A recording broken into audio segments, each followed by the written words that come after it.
I want to take a moment because it's very, very important. If you have a smartphone, that's right, if you have a smartphone, it doesn't matter what kind, Apple, Android. I'm not so sure about BlackBerry, but I think they probably work. Somebody should call with the BlackBerry so I'd find out. It's so easy to call us and sound like $1 million. Now, what do I mean by that? Well, if you use Skype on a smartphone, oh my goodness, you really, really, really sound good. You sound like you're right here in the studio. And so what you say carries more authority, when you say it. So, here's how you do it. You put Skype in your smartphone. You just go to the store and get Skype. And then once you get it, it is this simple. You go to add contact, not to where you dial a number, but to add a contact.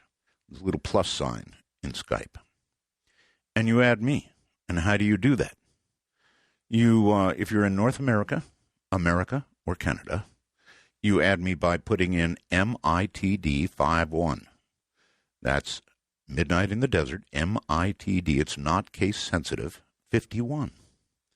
And then I'll be in your contact list, and you can press that and dial me. Free. Now, worldwide, it works the same way. The difference is, if you're outside of North America, you put in MITD 55. Again, you go to add a contact, that's a little plus sign in Skype, and put in MITD 55. Then I'll be in your contact list. You can press it, and away we go. All right, before we get started, this is going to be a crazy, crazy show tonight. This is very serious news, I think. North Korea says it is all set for an all-out war against South Korea beginning at 5:30 p.m. That'd be 2:30 here in the morning on the West Coast. This is a deadline that this idiot in North Korea has set for the South Koreans to stop broadcasting propaganda. They've got all these speakers set up, broadcasting all the propaganda into North Korea. North Korea is saying if they don't stop, if they don't dismantle the speakers by that time, it is war. I mean, war. There's already been artillery exchange, that kind of thing. I think the North Koreans aimed at the speakers and missed. Doesn't say much for their smart weapons, huh? Anyway, they missed, and then South Korea fired a whole artillery barrage back at them.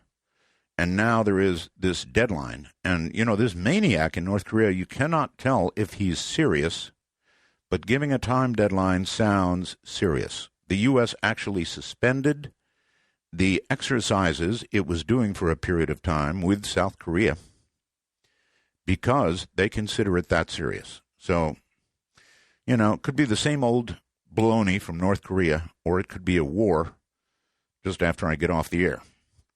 Hard to say. The U.S. stock market took a really, really big hit. I think it went about 530 some odd points down. It's bad. Everybody is worried about China. China is driving all of this. Now, oil prices, on the other hand, are going down to about $40 a barrel. So that's the good news. They expect the at-the-pump prices to roughly become $2. That sounds good, right? I don't know about the rest of it, though. The Vatican's chief astronomer says he does not believe that we will encounter any intelligent forms of life from outside our own galaxy anytime soon, especially, said he, when it's so difficult to encounter intelligent life here on our planet. Sense of humor in the Vatican. The father said that, or made an admission, actually, that the Bible is not a scientific book. This is Father Funes, or Funes, F-U-N-E-S. Funes, I guess. Funes, I don't know. Anyway, he says, if we look for scientific responses to our questions in the Bible, we are making a mistake. Now, when do you hear that from the Vatican? My goodness. All right, and here's the big one. This is going to drive a special line tonight. Now, we do have open lines. That means, call about anything. I don't care. It doesn't matter. Anything that you want to talk about is fair game. But the Vatican now says that demon possession is at, quoting here, emergency levels. A top Vatican meeting, demon busters and psychiatrists group warned that more and more people were dabbling in black magic, becoming possessed as a result. Walter Cascali, the spokesman for the International Association of Exorcists, which is now holding its first meeting ever at the Holy See, said last night, the practice of the occult, Satanism, and abnormal things is opening the gateway to an extraordinary amount of demonic activity. They have never, ever seen anything like it. They are saying it is at emergency levels. And this will drive my special line tonight. Other than open lines and anything you want to talk about, what I want to know is the following. Have you made a deal with the devil? I really mean that. Have you made a deal with the devil? And I know a lot of you have. Now, I know it's going to be hard to pick up the phone and admit it, but I think many of you will. And if you have made a deal with the devil, how's it going? Now, listen to me.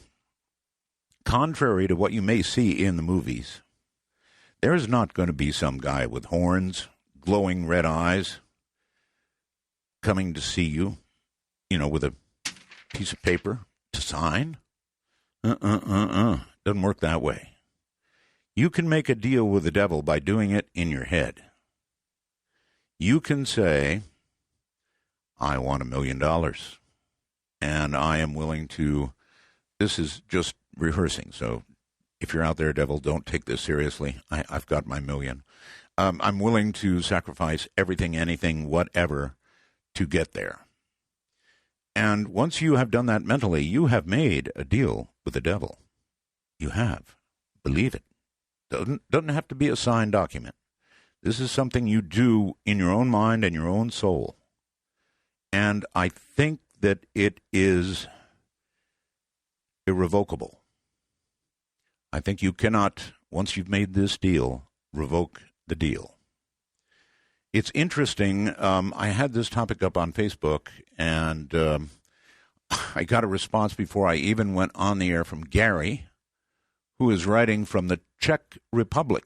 And he said, yes, I made a deal with the devil and every spirit of earth and sky for the woman of my dreams. That was 5 years ago, Gary says, and we are more in love than ever.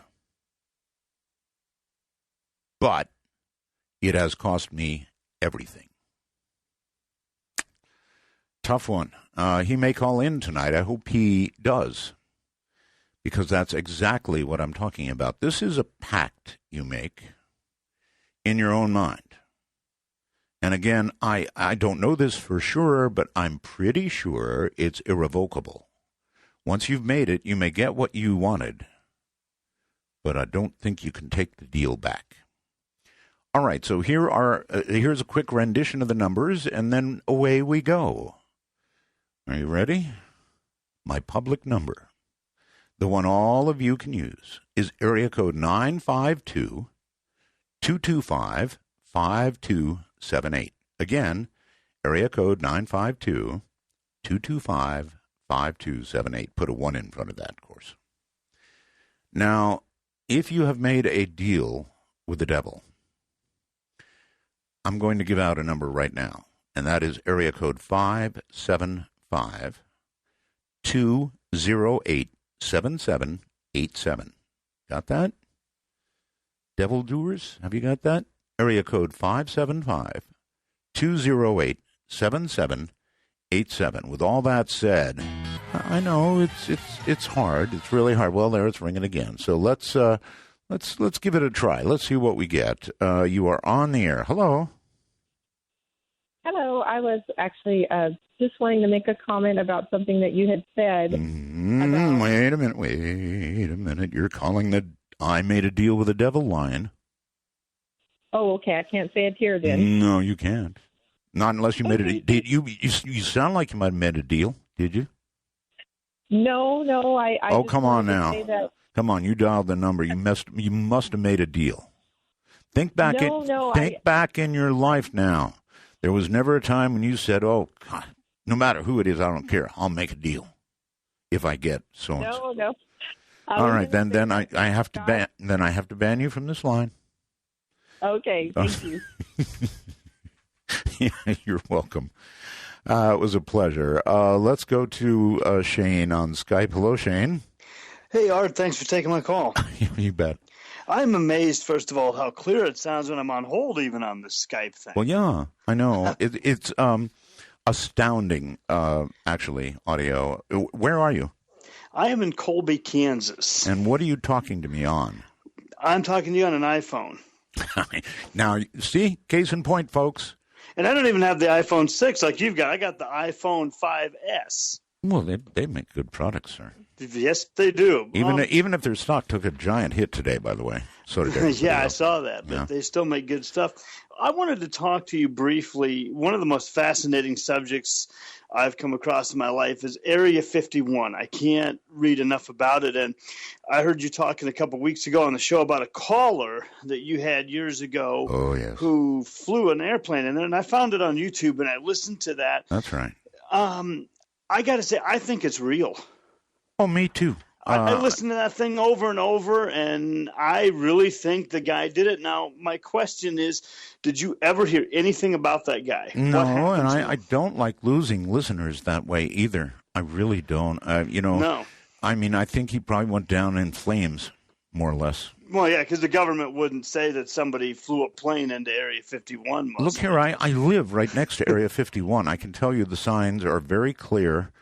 Deadly force is authorized, and they're not kidding. They will use it. Mm-hmm. One more quick thing. Well, actually, two quick things. One, are you ever going to do a show on Area 51? I'm sure there's no question about it. I will, yes, of course. And then my final question, and then I'll let you go, is how close have you actually gotten to Area 51? Like, have you gotten to the mailbox that you see on TV where you can go? Yes, I have been there. And what did you see when you went there? The mailbox. But what did you see when you looked out past that? Well, when you're in Nevada, you see a lot. I mean, your line of sight is probably 40 miles to 50 miles to the mountains, So no saucers, nothing like that. Saw the mailbox.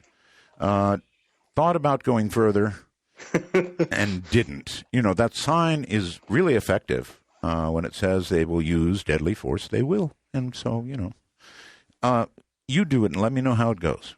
I'm not going to do that. Have a good night, sir. Yeah, you too. See you later. All right. This is my I made a deal with the devil line. Hello. Hello. Hi.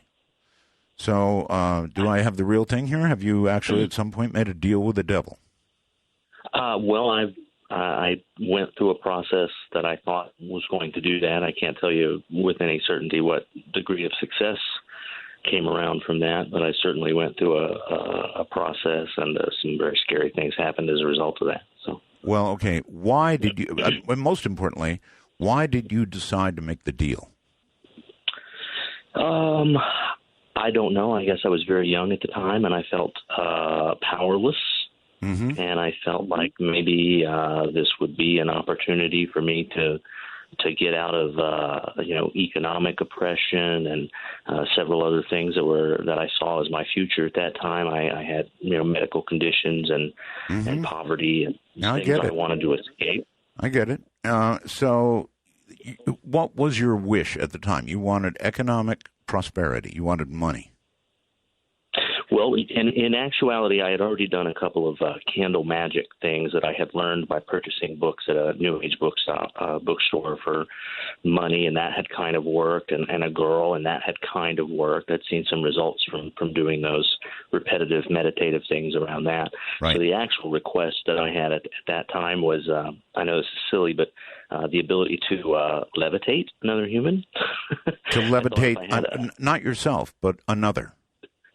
Correct. If someone were attacking me, or if I wanted to, I don't know, coerce someone into doing something, that if I could just levitate them off of the ground a little bit or something of that nature to scare them, that would be sufficient to, make the reach deal. Other goals in life. Got it. All right. So are you able to levitate anybody? No, not in any real way. I was a professional magician for a while, so I don't know to what degree that trickery works. Well, it sounds to me like you. Yeah, it sounds to me like you kind of signed the deal when you did the candle stuff and the rituals and the money and the girl. That probably sealed the deal anyway.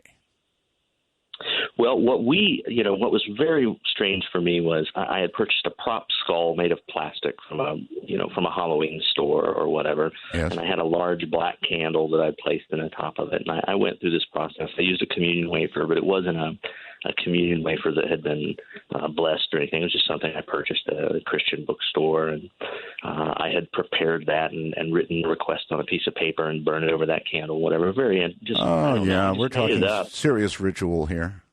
Yeah, I just made it up. I didn't have a book that told me to do that. But I just did it. You got the money. You got the girl. And but during that particular ritual, the candle melted very quickly, went down into the skull, which was made of plastic, and that melted very quickly.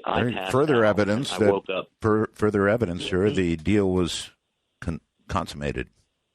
Yeah, and I was awakened by my parents. The room was filled with black smoke from the melting plastic. There you have it, boy. At some point, I passed out. I understand. So, sounds serious. Yeah, that was my experience. So when you get down to the big fire, well, how old are you now?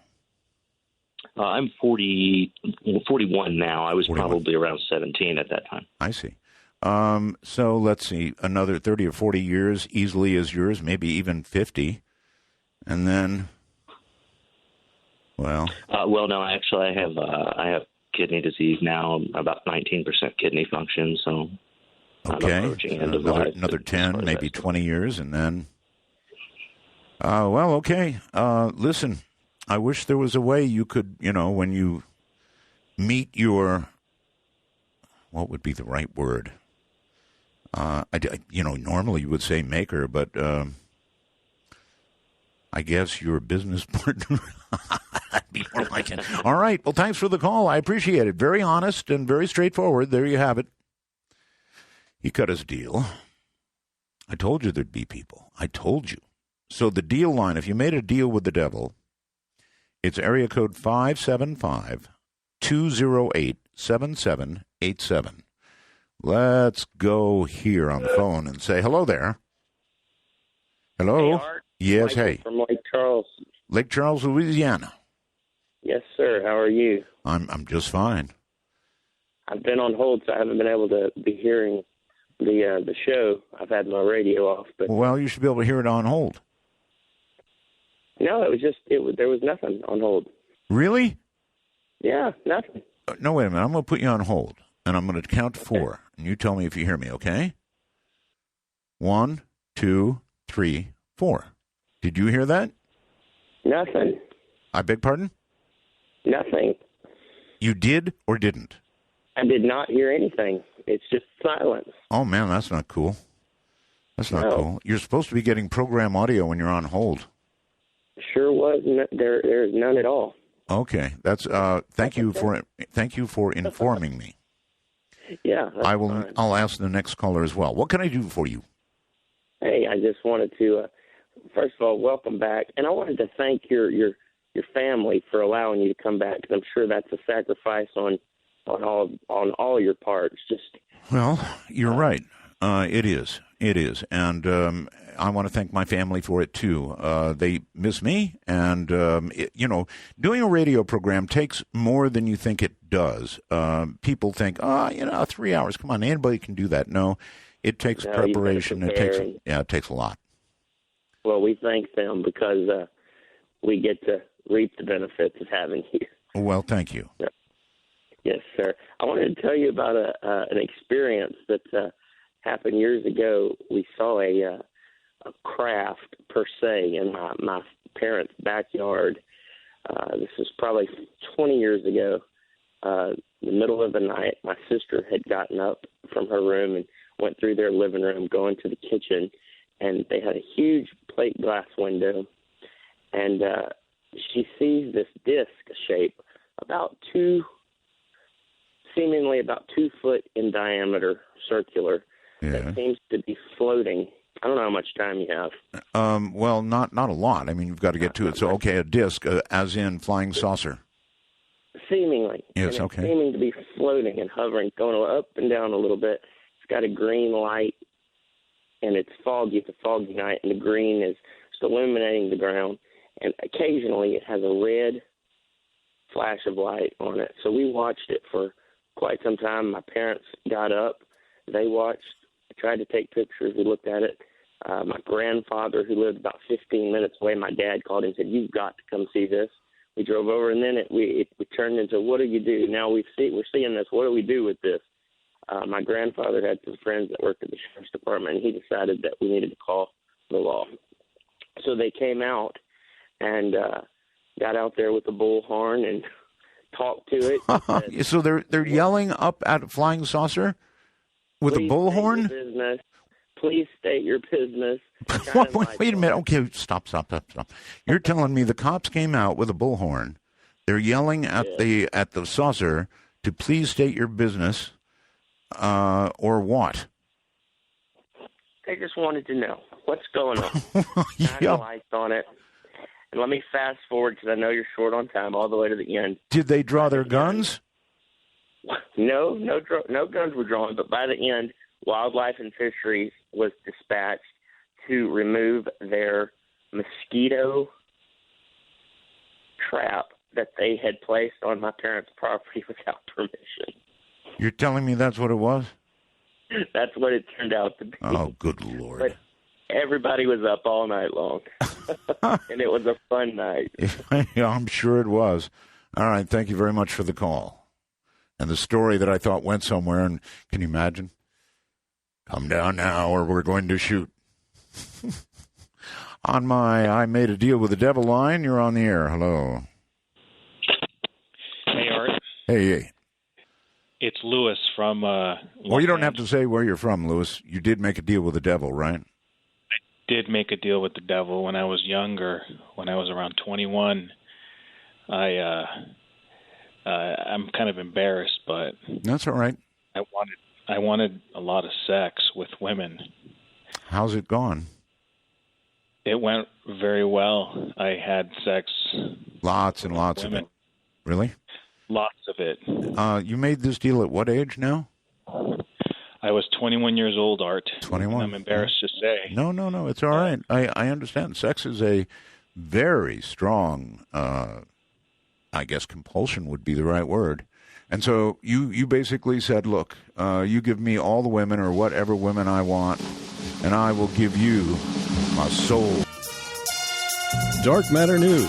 I'm Leo Ashcraft. A man hiking near a local suicide spot in rural Queensland has snapped a picture of a shadowy figure that some claim is a ghost. The image posted to Toowoomba's Ghost Chasers Facebook page appears to show a bald man with a short beard, wearing a red jumper, standing among a stack of fallen branches. The group claims that a member who goes by Brock David was hiking in a national park near Goombura in rural Queensland when he started to feel as if someone was watching him. The ghost hunting group said that while hikers frequent the area, it is a rare sight to see someone dressed in red in the middle of remote bushland. Take a look at the photos yourself and let us know what you think. Do you see a Bigfoot in red? DarkMatterNews.com. A possible drunken spirit? Well, maybe. There's a bizarre security camera footage that's floating on YouTube right now. It's of a ghost that's spotted wandering around an empty bar after closing time, apparently looking for its next drink. This eerie apparition appears to float past a table in the center of the camera's frame where it hovers for a few seconds. And then just a few moments later, the blurry object just disappears out of shot in one sudden movement. This spooky spirit was spotted at the Shaws Bay Hotel in New South Wales, Australia. And the managers of the bar decided to upload the video to their social media site to see what other viewers made of it. But while some Facebook viewers were impressed with the ghostly footage, others were not quite so convinced. So go ahead, take a look at it yourself and let us know what side of the tracks you are on at darkmatternews.com.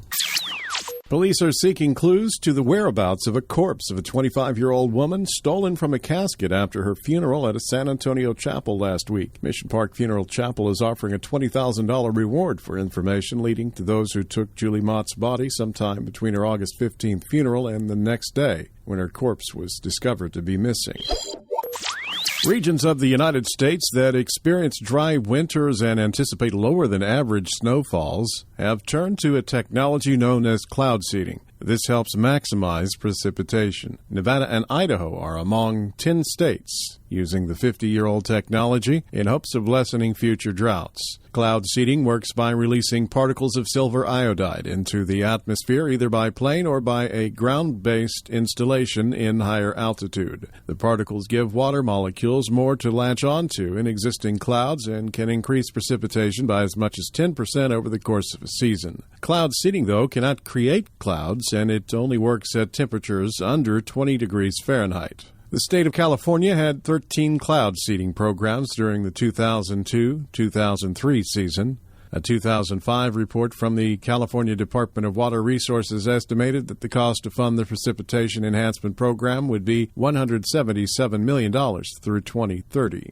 The high cost of cloud seeding has made it the subject of some criticism. A 2003 report from the National Academy of Sciences questioned whether cloud seeding is worth the price tag, saying more research needs to be done to prove the technology's effectiveness. Nevada's Desert Research Institute is eyeing drones as a potential way to decrease the cost of cloud seeding. DRI may soon have the ability to test this technology, as the state was selected as one of the Federal Aviation Administration's 6 test sites for commercial drones. And others have raised concerns about the potential environmental impact of introducing silver iodide into the environment, as the compound does not dissolve in water. A 2008 study by the Weather Modification Association compiled years of research on the subject and found no evidence of environmentally harmful effects. I'm Leo Ashcraft for Dark Matter News. And here he is again. Something about girls and souls and stuff like that, right? Yes, sir. So I was 21, and I ended up going to the seedy Gothic club out in Los Angeles, Hollywood, California. And I met this really hot chick. Mm-hmm. She claimed to be a vampire. Mm-hmm. So, I mean, who doesn't want to take a vampire home, right?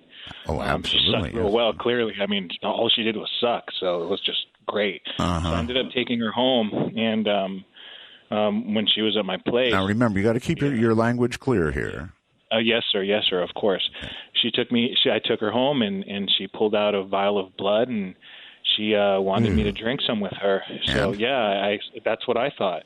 And I said, I'd rather drink your blood. And she obliged, and she cut her wrist a little bit, and she let me suck from her wrist, and then she wanted to suck from mine. And I I'd never done that before. I was young and didn't really know what to do. But I ended up going through with it, and just as things kept going. How old are you now? I'm 38. 38. I'm old. 38. Yes, I'm old now. Still getting women? Are you still getting women? I mean, surprisingly, yes. They just keep throwing themselves at me. It never stops. I get it. I mean, it's sounds good. So I mean, for me, the pact with the devil was the best thing I ever did in my life. I wonder how many women. I mean, I'm after only a ballpark figure here, but how many women since you made the pact do you think you've had? Just a guess. Probably probably. I know it's been over 100. Oh my goodness. Yeah, it's been over 100, and the only thing that ever went wrong was just a quick bout of chlamydia, but that got taken care of real quick. Well, listen to me. A quick bout of chlamydia is going to be nothing compared to what you're headed for. Oh, yeah. Well, it's not so quick. Trust me. Chlamydia. Yeah, right. So this is going to be our night, huh?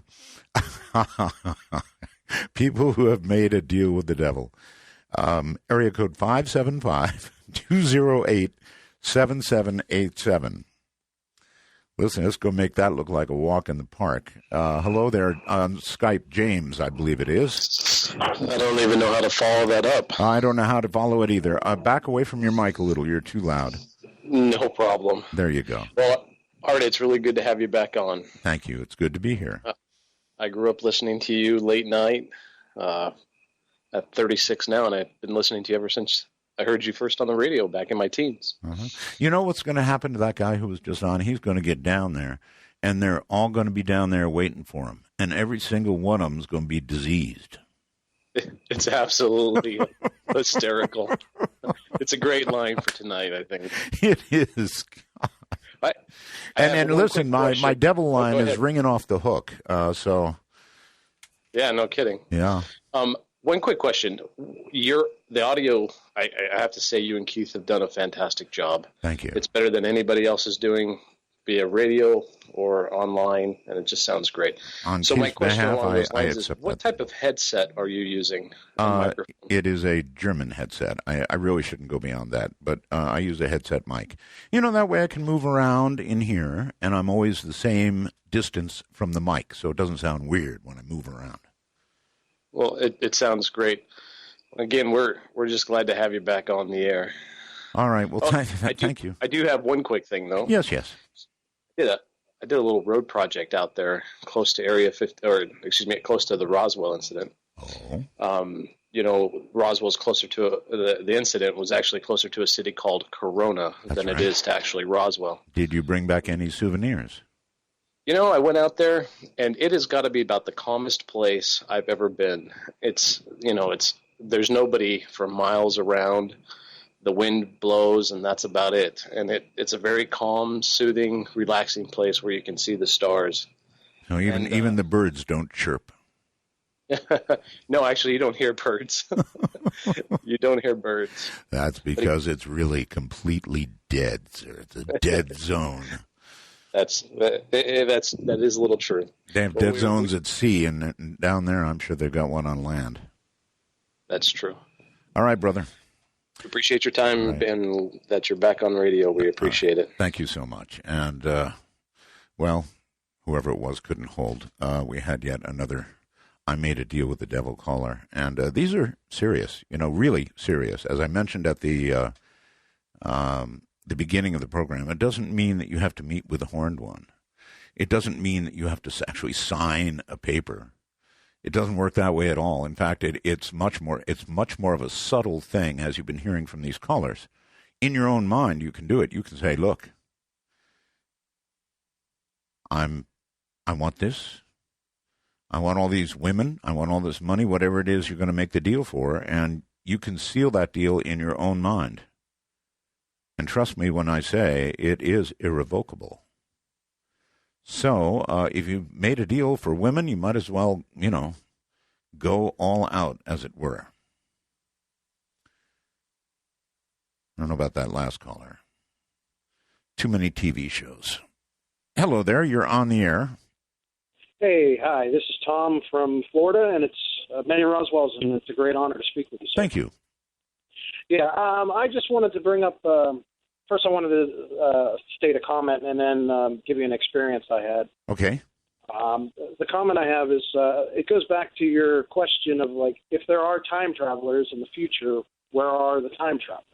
It's a good one. Well, I've often thought, I've heard the theory about all these UFOs that have been popping up around the world, I strongly believe that it's a very good possibility that could very well be us in the future visiting the past in certain times.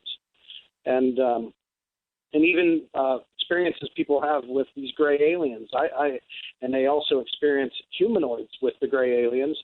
It's very possible that the grays could be a form of biological robots that are like the assistants. Well, you know what I think? Here's what I think. Right now, we're going through a period of intermarriage in America, in the world.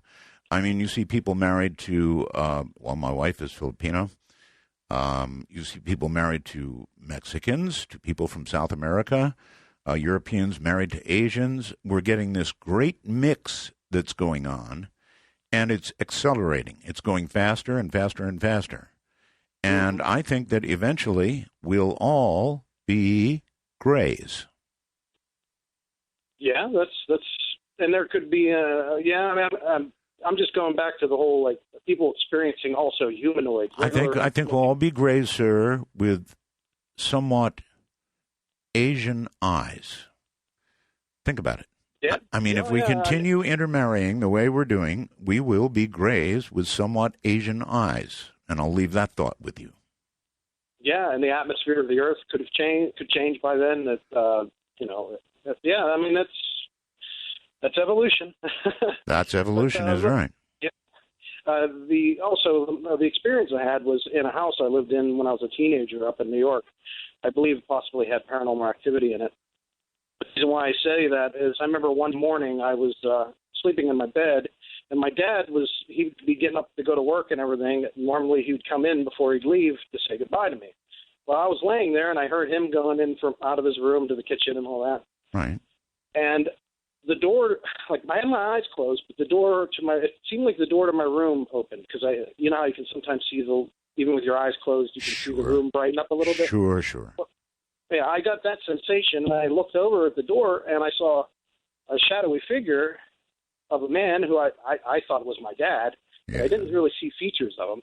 And it approached my bed, and here I was waiting for my dad to lean over and, say something to me, and it was just like it was never there to begin with. Shadow person. Shadow person. And what's weird about that is I remember we went away for the summer one year, and we had our neighbors watching over the house. And did you go under the covers? No, what kind of kid scared. are you? If you got a shadow person in front of you or an unknown being, you always go under the covers. Everybody knows that.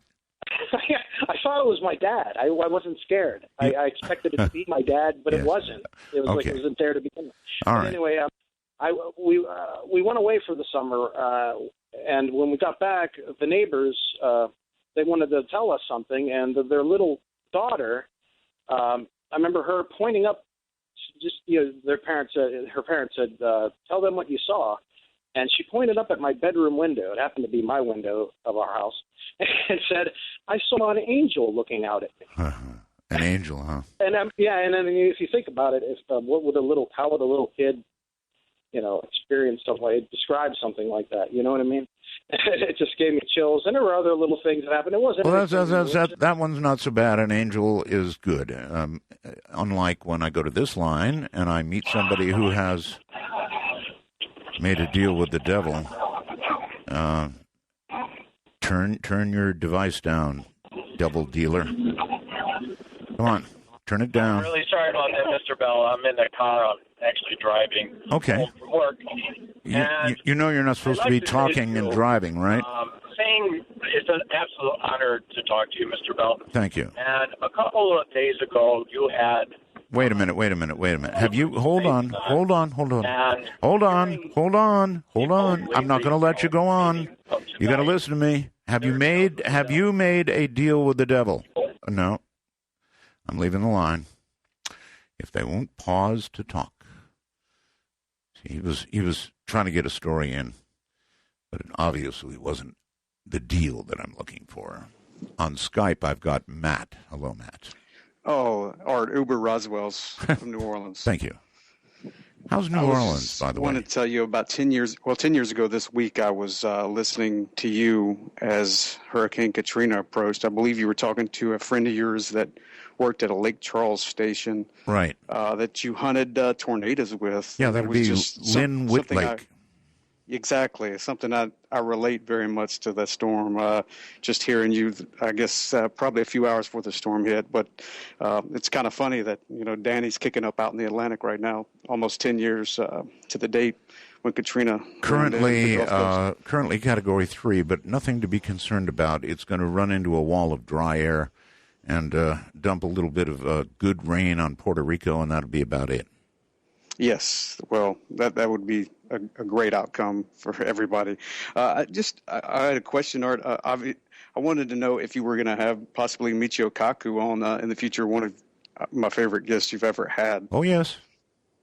Yes, we have a great lineup of guests coming, but, I really can't talk about the guests coming because of reasons that I'm sure you understand.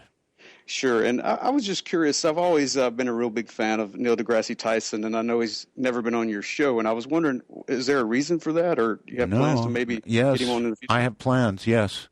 But, I can't I can't tell you when, but yes, he's coming. Well, sure. Great to have you back on, Art, and thanks for taking my call. Right, thank you for making it. And again, if you have made a deal with the devil, then, and while I appreciate your well wishes and everything, this is only if you made a deal with the devil. Otherwise, do not call this number. I mean, who knows? Think of it this way. The devil might be out there right now. And if he is, and he knows you're trying to call that line, he might assume you're a candidate for a deal. Trying to put you off a little bit. So if you made a deal with the devil, it's area code 575-208-7787. Special number 575-208-7787, but only if you made a deal with the devil. That's all. All right, let's go to, let's go up here and say, hi, you're on the air.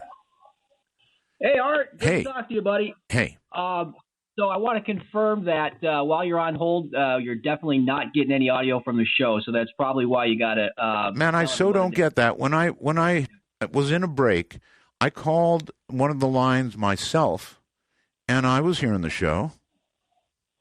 I don't get it. Interesting. Yeah, very interesting. How could it be on some lines and not other lines? I don't get that. Well, it's a bug. I'm sure you guys will figure it out sooner or later. Oh, it really is a bug. Hold on a minute. I'm putting you on hold. I'm going to count to 4. 1, 2, 3, 4. Did you just hear me count to 4? No, sir, I did not. Oh, man. That's why we're all toggling back and forth to make sure we don't miss any of the show while we're on hold. Got it. So I had a couple of comments about a show you had earlier in the week. You had Joe Rogan on, I caught the tail end of that when he was talking about his sensory deprivation chamber or tank. Right. And then you had David Sarita on immediately after that. And one wonders if David has his own sensory deprivation tank, because some of that stuff he was spouting off about, I almost pulled the rest of my hair out. I can tell you are a bit frustrated too. I mean, I don't have much hair to pull out. But, yes, nor do I, sir. I followed David to a certain point, and some of it I understood, and then he went off a cliff and lost me, and I tried to get myself back, but I couldn't, and apparently you couldn't either. So, yeah, that's the way it goes sometimes. Yeah, I mean, the simplest way to see that there were some flaws in the mathematics he was using when he was discussing the standing wave frequencies around the stars. Yes. And he defined it as the frequency is the speed of light divided by the radius of the star, or basically the circumference of the star, but it boils down to the radius of the star. Right. Disregarding the factor of 2 pi. So the tones that you played for him, the one for Vega, it was a nice, beautiful tone, but it was a high-pitched tone. Right. It was a high-pitched tone. Now, you also played a NASA measured tone of our sun. Yes. And it was much, much lower, if you recall. Yeah. Oh, yes. Now, yeah. So if my third-grade math doesn't fail me here on your radio show, wouldn't the star with the larger radius be lower? One would think. But who am I to judge? But yes, I would think. And I thought, by the way, for what it's worth, I thought the Son was the best. I really liked it. I don't know, when I heard the Son, it sounded like something baking to me. And I mean baking. All right, now, once again, let us pick up the I made a deal with the devil line. Hello? Hello there. Well, yes. Hey, I made a deal with the devil. You did? Yes. And how long ago? You sound young. How long ago did you do this deal? Oh, this is very recently, Art. I'm only 23 years old. 22. Yep. Okay, I'm impressed. I think. What was it that you wanted out of this deal for yourself? Well, the deal was that I'd give him my soul, but in exchange, he'd have to give his soul to God. Well, that'd be a non-starter. Want to know what he told me? He probably told you to go to hell? He told me to get to heaven out of hell. Yeah, come on now. You didn't really make a deal, did you? No, that's all. You're another faker. Back on the air. Yeah, I'm glad you're glad. Thank you. I do appreciate it. But, I want people that made deals. Hello there. Did you make a deal with the devil? Hello, Art. Hello. Yes. Yes. Hi. Hi. Hi. Do I have two people here? No, just one. I could have sworn I heard another voice. Okay. Anyway, proceed. I made a deal with the devil, but it's a little different than the other stories that I'm hearing on the radio. Well, that's quite all right. Everybody has their individual deal, right? Right. Mine was almost to the day 18 years ago. Can you hold on during our break? Going back now to our caller. Hello there.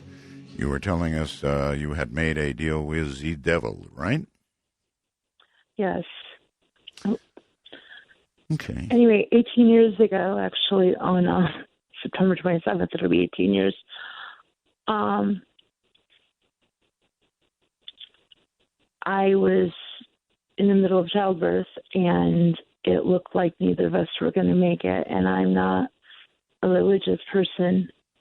I just remember as all the medical teams were rallying around and doing everything they could. I just said, anyone, you can have whatever you want. You can have my soul. You can have any part of me. Just say it's this baby. And right about then, her heartbeat started picking up, and they were able to get to her. And as soon as they were able to get to her, she started crying. Well, and I will tell you that there's been a lot of, I've paid for the last 18 years, believe me, but she made it. I don't particularly, I don't know, was it the devil? Was it God? Everybody can have their own opinion, but since I didn't, I just said anyone. I believe it was, and I believe I have paid, and I believe I will continue to pay. But I hope that wasn't too boring of a story for you, but I think there's a lot of ways that we make deals, pacts with. Yeah. Well, in that case, I mean, it really, even though you didn't specifically make the deal with God, in that situation, I'd sort of give you the benefit of the doubt. So you're probably all right, but you did specify anybody, huh? Yeah, I didn't get. I'm sure you've not been in that situation exactly, but no, I certainly have not. Yeah. Nor do I look forward to it. Anyway, I think you're all right. That's my pronouncement. I think you're probably okay. Okay. Well, I didn't even know who you were until like a week ago. So. Really? How did you find me? Really, my boyfriend, I guess, has been listening to you forever. I see. And so now You're every infected. night since you came back on, You're infected. you're played until I fall asleep. I see. All right. Well, listen. Anyway, I hope I didn't bore your listeners too much. No. Thank you. No. This way, when you pass on, you'll be surprised. Yeah, and not everything in life has to be about sex, just so your listeners know that. Well, there was another caller who thought that it did. For 18 years. Oh. Yeah, that's right. I guess you heard that. I did. Thank you very much for the call. Take care. Oh, my goodness. Let's go to Tim. Hello, Tim. Oh, right. Hey, good God. I can't believe that that girl was talking about no sex. Okay, early 90s listener. So for the Midnight Gambler, I would like to ask you, would you take a request or would you rather hear a story? Well, when you say request, what do you mean? A request asking for somebody or something on your show or a story. Your choice, dealer's choice. Whichever you feel is more important. Oh, my gosh. You're the caller. You know what? I bet you get so many things anyway. Okay. Here's the story of 444. Okay. Two of my friends I live in Los Angeles. Yes. So two of my friends were in Los Angeles staying in a high-rise apartment building. Mm-hmm. Stepped out to have a smoke on the balcony, right, and immediately noticed that there was a gigantic craft hovering over West Los Angeles, with the city shimmering under the reflection of the lower half of the craft. After this occurred, both of them noticed a very interesting thing, was that the number 444 always came up. And we can understand how you could make that happen in your mind, but it was very interesting how this strange number 444 kept coming up with them, whether it was page numbers, things like that. And after they told me that story, now I know this one, where I think their original one's real. It's a real situation. But here's the funny thing about the human mind. Yes. They told me that story, and then I think I put that into my own mind, because after that story, I started noticing 444. I'm like driving by the hamburger place. Yeah, but this is just a psychological thing. Yes, I agree. If I talk to you about 1111, you're going to see it everywhere, Absolutely, but I still think it's kind of a funny story. And just before I go, I'd like to say that I really appreciate the hard work that you do. Okay. I know that it's hard work. 444, thank you. Take care. Yeah, that's such a line of, that's just psychological garbage, I think. I'm sorry. I know they have people that talk on just about numbers, right? Numbers people. What absolute hogwash. Hogwash. Hello there. You are on our I Made a Deal with the Devil line. Yes, sir. Art, how are you? I'm very well. You really made a deal with the horned one. Yeah, pretty much similar to the other guy you had on that about sex thing. Yeah, I'm sure that the sex thing is very, very common. I know that, when you're in your early 20s, for example, the hormones are raging, actually, way before that. I imagine a lot of 16-year-olds made that deal.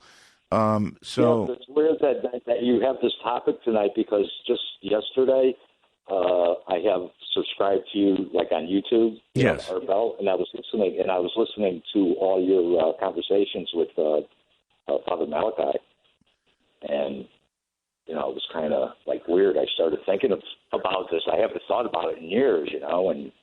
So how old were you when you made the deal? About 20, 21. Okay. How has it gone since? Well, actually, there was a lot of, I've had my share, that's for sure.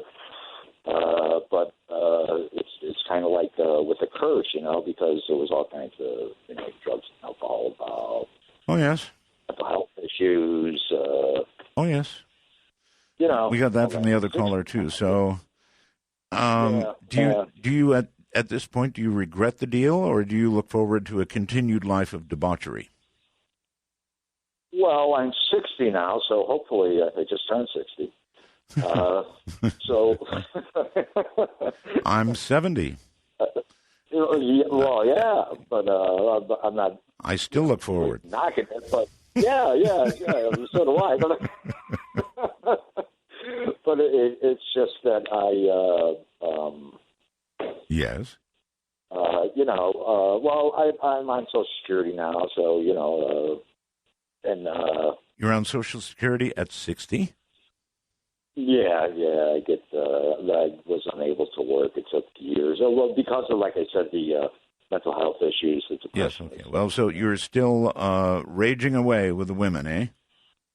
Well, not really, but it is. Well, in that case, then you have only to look forward to payment time.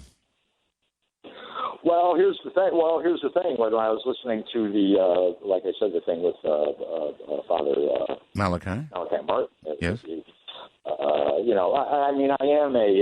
I was a Catholic. I am a. It doesn't matter. You made a deal with the devil. Born again Christian. Yeah, I know. But doesn't matter what you are. No, right? irrevocable, sir. Irrevocable. Right? You hear me? Irrevocable. I hope not. Oh no, irrevocable. No. You can't at 60 years old go back and think about all those women you had, and I know you had many because I can hear it in your voice, and not know that you're going to have to carry through with your deal. Well, I'm not going to do it. Oh, you don't think so, huh? All right, fine. Well, thank you for the call, and good luck. Why would somebody call me with a name like Joe Stalin? Joe, hello. You're on the air on Skype. Is your name really Joe Stalin? Is this me? Are you Joe Stalin? No. Why does your Skype say Joe Stalin? Well, he's got a good mustache. Yeah. This is such a pleasure to speak to you. It sounds like, oh my goodness. I've been listening to you. Let me tell you how good the audio is. I can hear a dog barking way in the distance. Yeah, and I keep telling that dog to be quiet. Mm-hmm. It keeps me up at night. No, it really doesn't. You can make a deal. Art. Yes. I did make a deal with the devil. You did? I absolutely did. Oh, God. By the way, I'm Jared from Salt Lake City. Maybe I should say, oh, goodness. When did you make the deal, Jared? Well, I fell in love with a girl. I was 24. Mm-hmm. And she was 18. Oh, yes. And I spent 2 years with her, and I really screwed up. Yeah. And you lost her? Yeah, I did. I absolutely did. And that's when you cut your deal? Well, not initially. I was trying to weigh my options and things like that. I was praying, and it wasn't working out. Got it. So I said, okay, I'll do this if I get her back. Yeah, that's the deal. Did you get her back? I did. I absolutely did. And are you still with her to this very day? No, sir. And this is where it gets technical. Okay. Well, there's no technicality about it. You got her back. There was nothing apparently in the deal that said you would keep her forever. I don't mean to interrupt you, but there was technicality. Like what? Because I got her for 2 years after that. 2 years. Well, you didn't say forever. I know, but let me tell you. That's the way the devil works, see. You did get her. You got your wish. I did. And then you lost her 2 years later. Tough beans. You owe one soul. But the problem is. What? Is that after that I became an alcoholic. Yeah, well, that figures. And I have no ability to sustain a relationship anymore, You know what I mean? It's not I like do. I mean, look, this could be right out of the Twilight Zone. I mean, this is the way deals with that guy go down. No, you said you wanted her, you got her, and you know that nobody said for how long. Nobody said how your life would be afterward. I know, and that's why I think if people are making deals with the devil, they need to make specifics. Well, absolutely. I mean, it's all about contractual law. I don't even know what that means. You're using big words. Yeah, I'm sorry. In other words, you need, the way you put it, you need to be specific. Right. All right. And I wanted her, I think, I get that. until I... Yeah, but you needed to say that. I know, but that's why I'm on the air right now. I'm trying to tell everybody. Don't do it. No, do it. Just make go ahead and do specific statements. Okay. So you're not saying don't do it. You're saying Art. Yeah, I got it. We're going on break, right, Art? We are. Be specific. I just want to say before we go, I love you with all my heart. I'm glad you're on the air, and you're doing the best you've ever done. Thank you, brother. So let's see what to do. Well, I just can't resist. Back to the I Made a Deal line. Hello. Hello. Hello. How's it going tonight? It's going pretty well. You would not be on this line having not made a deal, right? So you made a deal with the devil of some sort? I guess you could say of some sort, yeah. I am saying that. So what sort was it? And, yeah. I mean, and I'm not proud of it either. I understand. So, I mean, tell us all. I mean, you might save somebody else's soul if you tell us. So it kind of happened a while ago. Okay. And I was living with my father and my stepmother. Yes. And I really did not like my stepmother. Stepmoms really take a bad rap, don't they? That's what I always hear. Yeah. So you didn't like her? Don't want to generalize, but it's fine. So I mean, I prayed and prayed even to God, that just she would go away out of our family's lives. Yes. That went unanswered. I kind of lost faith. Mm-hmm. And I started praying. I suppose you were saying things like, "What kind of God wouldn't take her away?" Right? And I didn't mean kill her.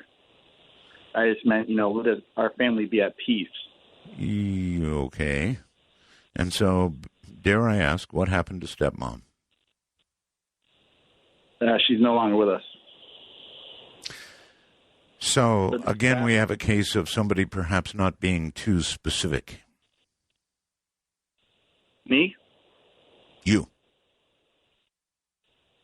In other words... No, I was very specific when I prayed to the devil to take my stepmom's life.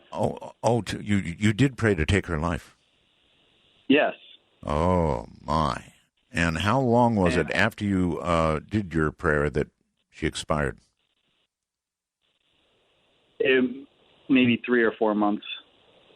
Pretty fast. It was very soon after. Wow. And it was a car accident, and I wasn't in the accident. And I bet when it happened, you knew right away. I did. Yeah, I was shocked. I couldn't even. I was almost catatonic for a while. Mm-hmm. So, this was how long ago, roughly?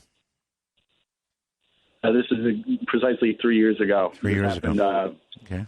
Right before Christmas, actually. So, how are you feeling about all of it now? Guilty. Yeah. Well, but also at the same time, I'm relieved because. Well, yeah, I get that. I didn't like her. Well, right. And, an apparent success, and I don't know, this is going to set up a model, I'm afraid, for other people.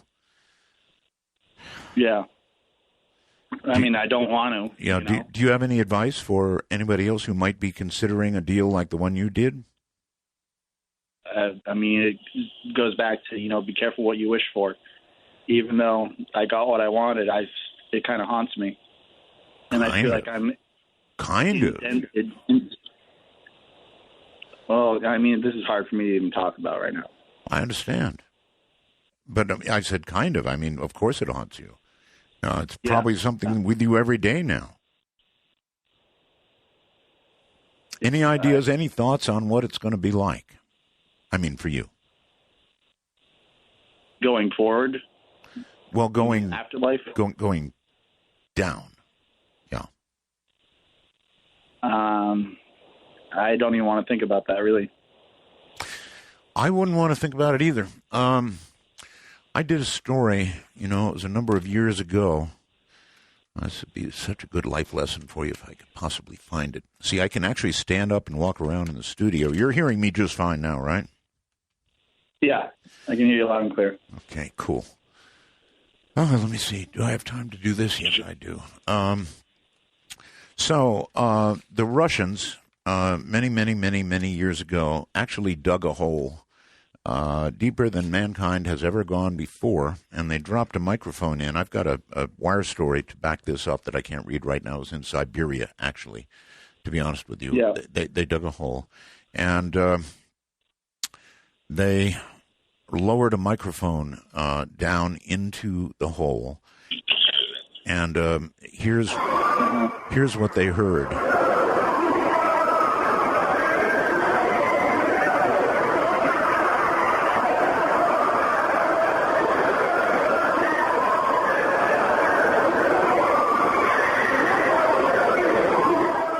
Just gave you a little piece of it there. Sounds crowded, huh?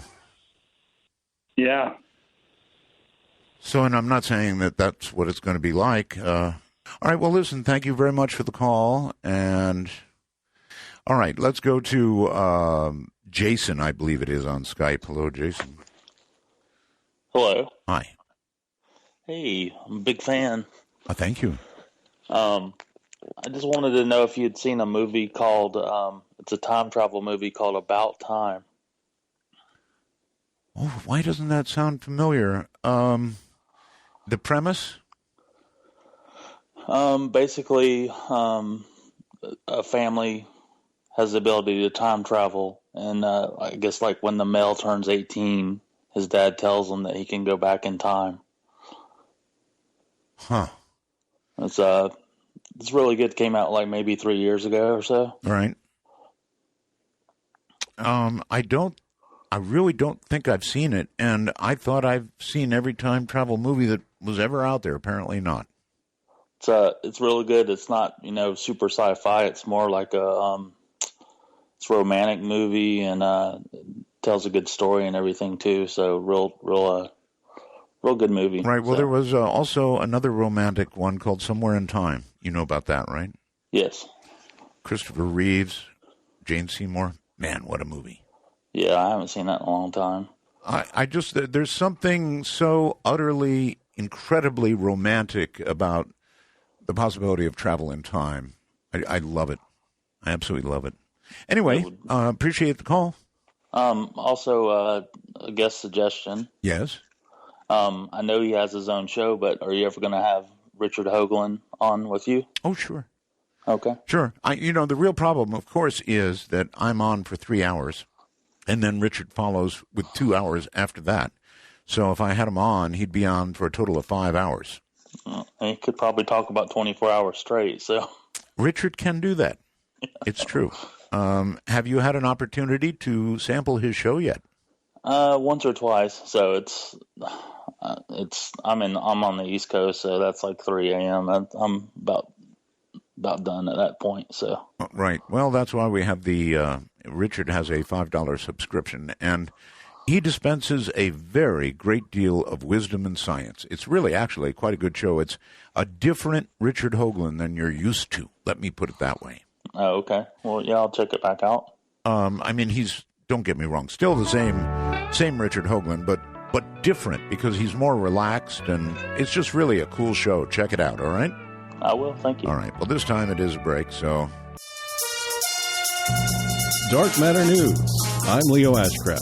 A strange volcano-like building spews water instead of lava, its welcoming windows adorned with moss and vines complementing the surrounding trees. It looks like the kind of place the blue folk from Avatar might hook up with hobbits and Ewoks to go on holiday. But this is neither Pandora, Middle-earth, nor the Star Wars forest moon of Endor. Deep in southern Chile lies the Montana Magica Lodge, an extraordinary hotel hidden away in the center of a 300,000-acre private nature reserve. It might be completely artificial, but the lodge actually erupts every day, sending water running down the outside of the 13-room guest house. What makes this Magic Mountain Hotel truly magical is its location. The Magic Mountain Retreat in Los Rios is accessible only by foot, and intrepid guests must brave a swinging rope bridge to enter it. Located within the Hulo Hulo Private Natural Reserve, the hotel is nestled among the natural world. Among the things at the reserve are the Hulo Hulo Falls, Pudu, and the world's smallest deer species and the longest zip-line system in South Africa. The Magic Mountain Hotel itself is built from local wood and stone, and each of the 9 rooms are equipped with modern amenities, large windows to look out at the forest, and each room is named after a different local species of bird. Originally a place for friends to stay while they enjoyed the hunting and fishing resources of the Hulo Hulo Reserve, the name is from a favorite book of the owners. The story describes a mountain that has magical powers and grants wishes. The Magic Mountain. The lodge is indeed a special place.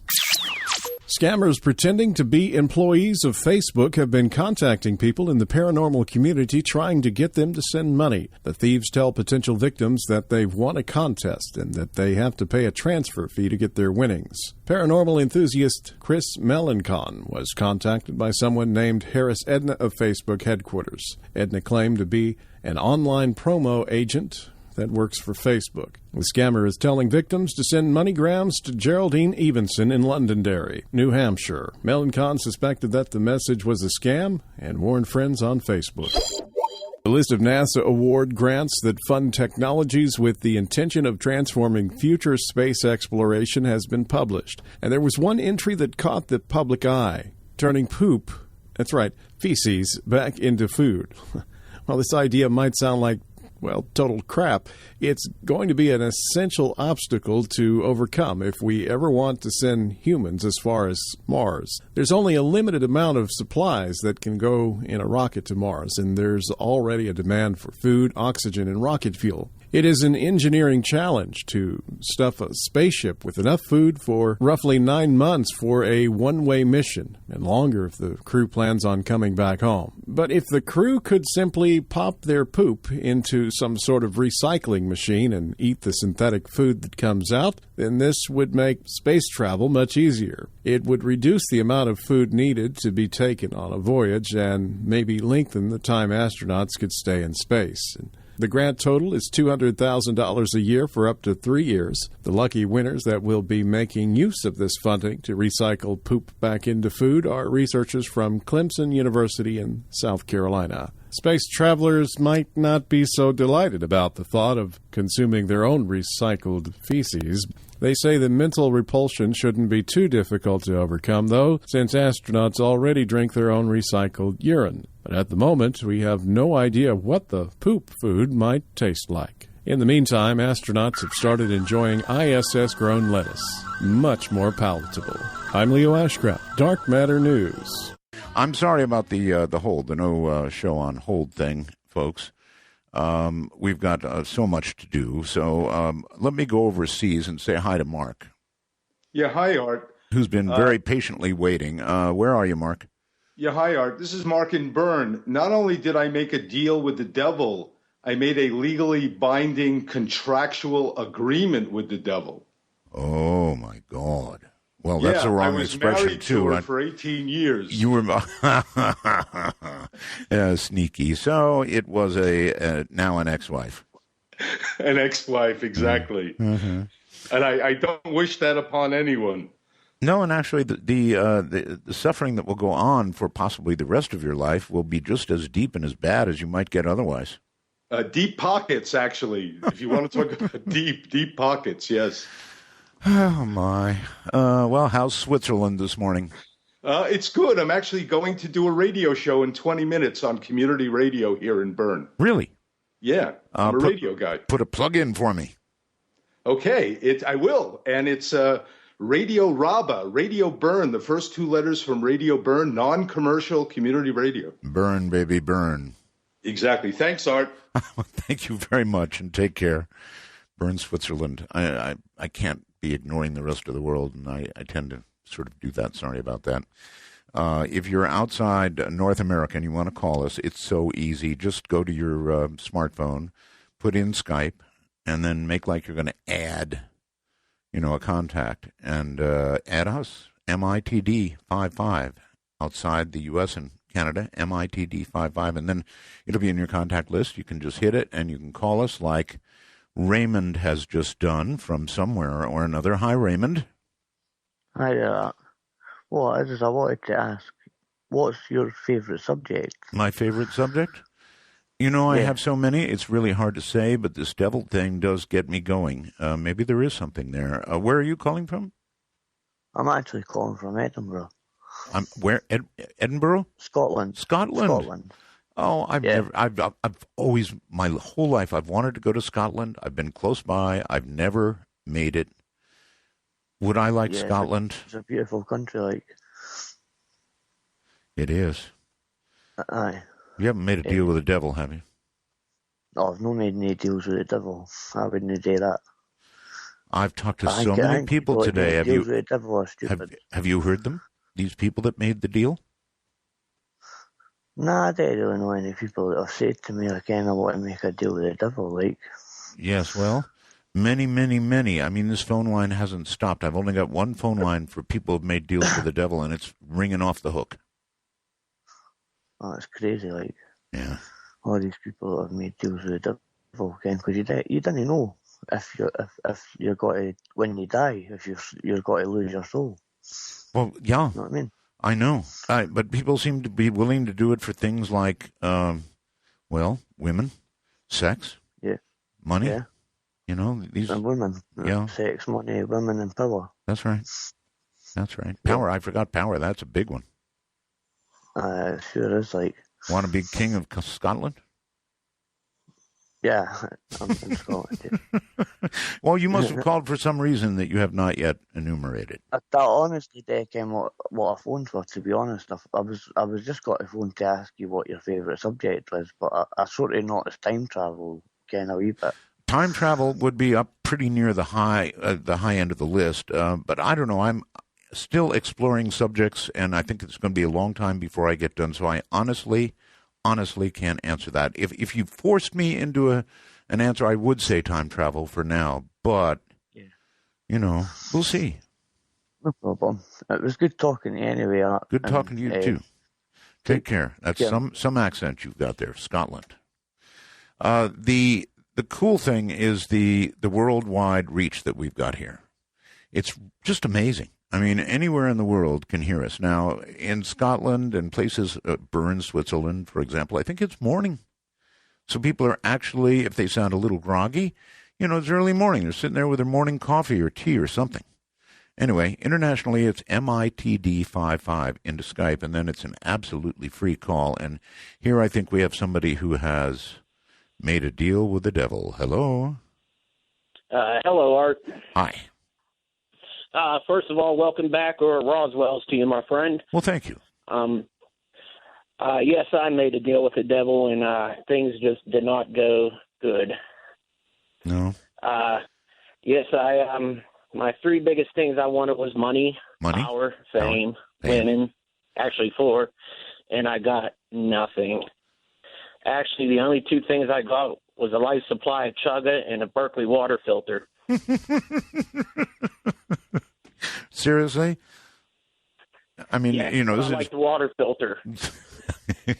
Yeah, well, you're gonna need the water, buddy. If you made a deal, I'm leaving you at this point. Oh God, he's going to definitely need the water, especially for making that call and wasting my time. See, it's constant. This I made a deal with the devil line is constant. The number is area code 575-208-7787. but I've got so much to do. Agent 007, or otherwise Cameron, I think. Hi. Oh, hi there, Art. Oh, you kind of got a little bit of feedback. Well, that's because you're not using a headset mic. You're just yapping into your computer. I've got a headset mic. Well, then it's not working. Oh, well. Okay, now let me help you. See, I might be able to help you, and then I can help everybody. So what you do is you go up to Tools. You see Tools? Well, I tested this when I used the... Actually, you know what? You're sounding a little better now. There, fix the volume. That's usually what it is with this. Okay. All right, good. Go ahead. First time, or long time listener, first time caller. No, just kidding. Everybody hates that. I'm up in northern Idaho, and we're surrounded by fires. Yes, I know. Believe me, even here in the desert, by the way, our whole sky is full of smoke. I mean, it is awful. There is so much smoke from the fires here. Well, have you ever heard of the 1910 blow-up? No. Yeah, about 105 years ago today. It was actually on the 20th and 21st. There's a big cold front, which it's moving in again, and all these little spot fires started up all over the place, and all of a sudden this cold front blew in, hurricane force winds kicked up, and the whole thing burned part of Montana, a lot of Idaho, Lolo Forest, Ponderay, and it just torched the whole landscape. Looked like something out of Fallout 3. Yeah, it's bad. bad. Yeah, a couple of things. First things, if there's any firefighters, I was thinking about writing something. If you have any creepy stories about weird things you've seen in the fires, I've kind of wondered if you have any stories. And another thing, you're enamored with time travel, aren't you, Art? I am, yes. Are you into animated things so long as they're actually pretty entertaining and kind of serious? Not like Simpsons, but yeah, I guess so. shows. Why, you want to send me something? Well, I was wondering if you've heard of a show called Steins Gate that kind of plays off of the John Teeter thing. I have not. Yeah, it's based off of a visual novel, but if you have some time, I suggest that you look up the show, and it's Steins Gate, all run together, and between the two words, there's a semicolon. It's kind of an interesting thing. All right. And also, one more thing before I let you go and stop wasting your time, I want to say hello from X, Paranormal World. You ought to visit sometime. I host the thread every night. All right. For your show. Oh, really? During the show? Okay. Well, thank you very much, and I certainly appreciate your call. Let's go overseas. I've been ignoring them. I know. I'm sorry. Matthew, I think it is. Hello. Hello. Hi, Matthew. Yeah. Well, I've been trying to call your, devil line, but that seems to be completely filled up. Well, right now. no. Wait a minute, Matthew. Where are you? Where am I? Yes. I am from a small little town, Kingsbury, California. Oh, Matthew. You're on my international line, so I'm going to have to ask you to call. I'm sorry, Matthew. Really, I am. I have to enforce that. If I don't enforce it, everybody breaks that rule. So you're going to have to use the 51 line. 55, MITD 55 is, it's for people outside the country, right? In the rest of the world. And it's not easy for them to get through, especially through the rush of people calling from North America. So that's why we set it up. And if I don't enforce it, then they won't be able to get through. It's just that simple. But I appreciate the sentiment. I do. Mike, hello there. You're on the air. Wait a minute, Matthew. Where? Mike? Yes, sir. How am I sounding? Great, actually. Oh, good. Okay. I've got an update on a story that I told you 2 years ago on Dark Matter about a house I was brought home to from the hospital when I was born. Okay. Let's see. Where should I start? Well, my parents lived in a house that was probably possessed by the devil. And there was a room upstairs that could be very hot in the winter, or in the summer, it could be very, very cold. And let's see. So they went and got some holy water from my very Catholic grandmother over in Illinois. Right. And my mom's mom, my maternal grandmother, went upstairs and sprinkled the holy water on the door. And it shook. The door shook? The door shook, she said. Visibly? I mean, like... I don't know. I was one. I don't remember a thing. This is just a story I was told by my parents, and I'm pretty sure it's true because they were freaked out and moved out the next day. Mm-hmm. Well, as an update to that, I'm now in a happy relationship with my girlfriend, and we have a baby, or, well, 3-year-old. A 3-year-old. And she actually told me that she lived in that house. And everything is fine. Everything is fine now, but the weird thing is that when she lived there, because I asked her tonight, I go, when you lived in that house, did you see anything weird? She goes, yeah. She goes, we could see Jesus in the wall in the paint. And everybody that come over could see Jesus in the paint too. Well, maybe somebody had a picture of Jesus up and tried to paint over it and didn't succeed. I don't know. Maybe either that or it really was Jesus. Who knows? It could be. Well, hey, thanks for taking my call, and Roswell's and Braps from Belgab. Okay, Belgab. All right. Belgab is a site that follows this program to some degree or another, full of unusual people that I have described as vaguely lovable. Sometimes they're fun, sometimes they're mean.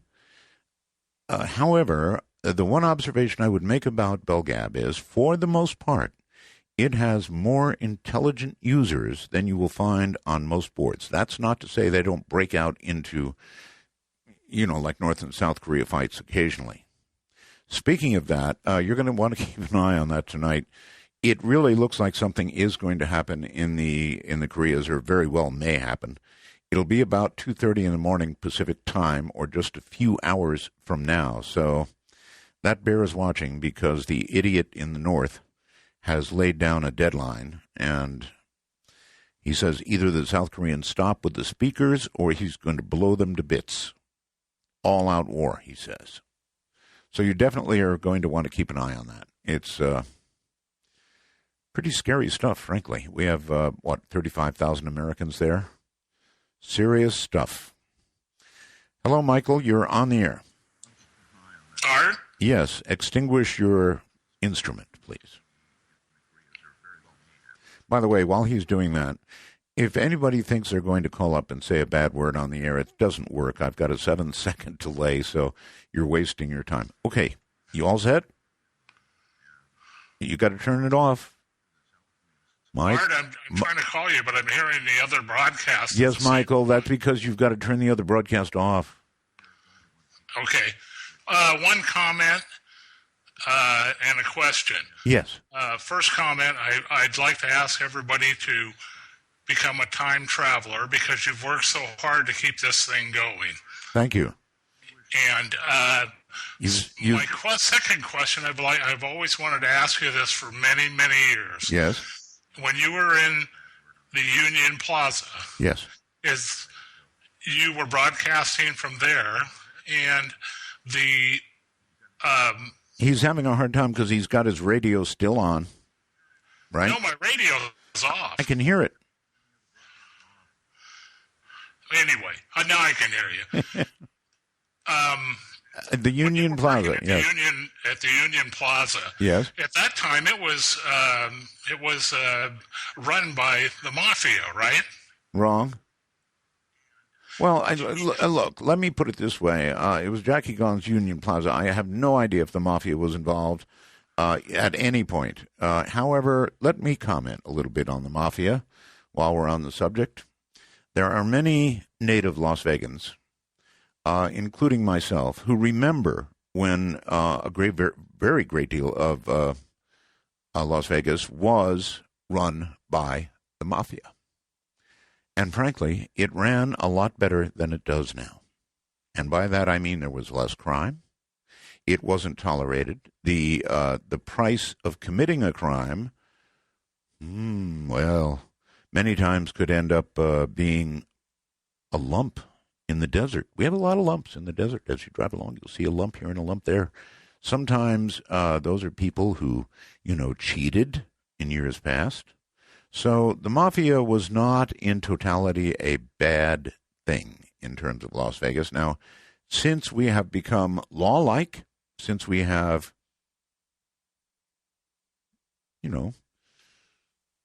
what's the right word? Political correctness in the way the policing of Las Vegas is achieved. Well, it's not like the good old days. Or maybe I misjudged the good old days. I don't know. On my I Made a Deal with the Devil line, you're on the air. Hello. Yes, this is my first time to call you or hear you. Please tell me what's the correct number for people who did not make a deal with the devil. Well, the very fact that you called this line is sort of an ominous thing. You know what I mean? I've done things before that were immoral.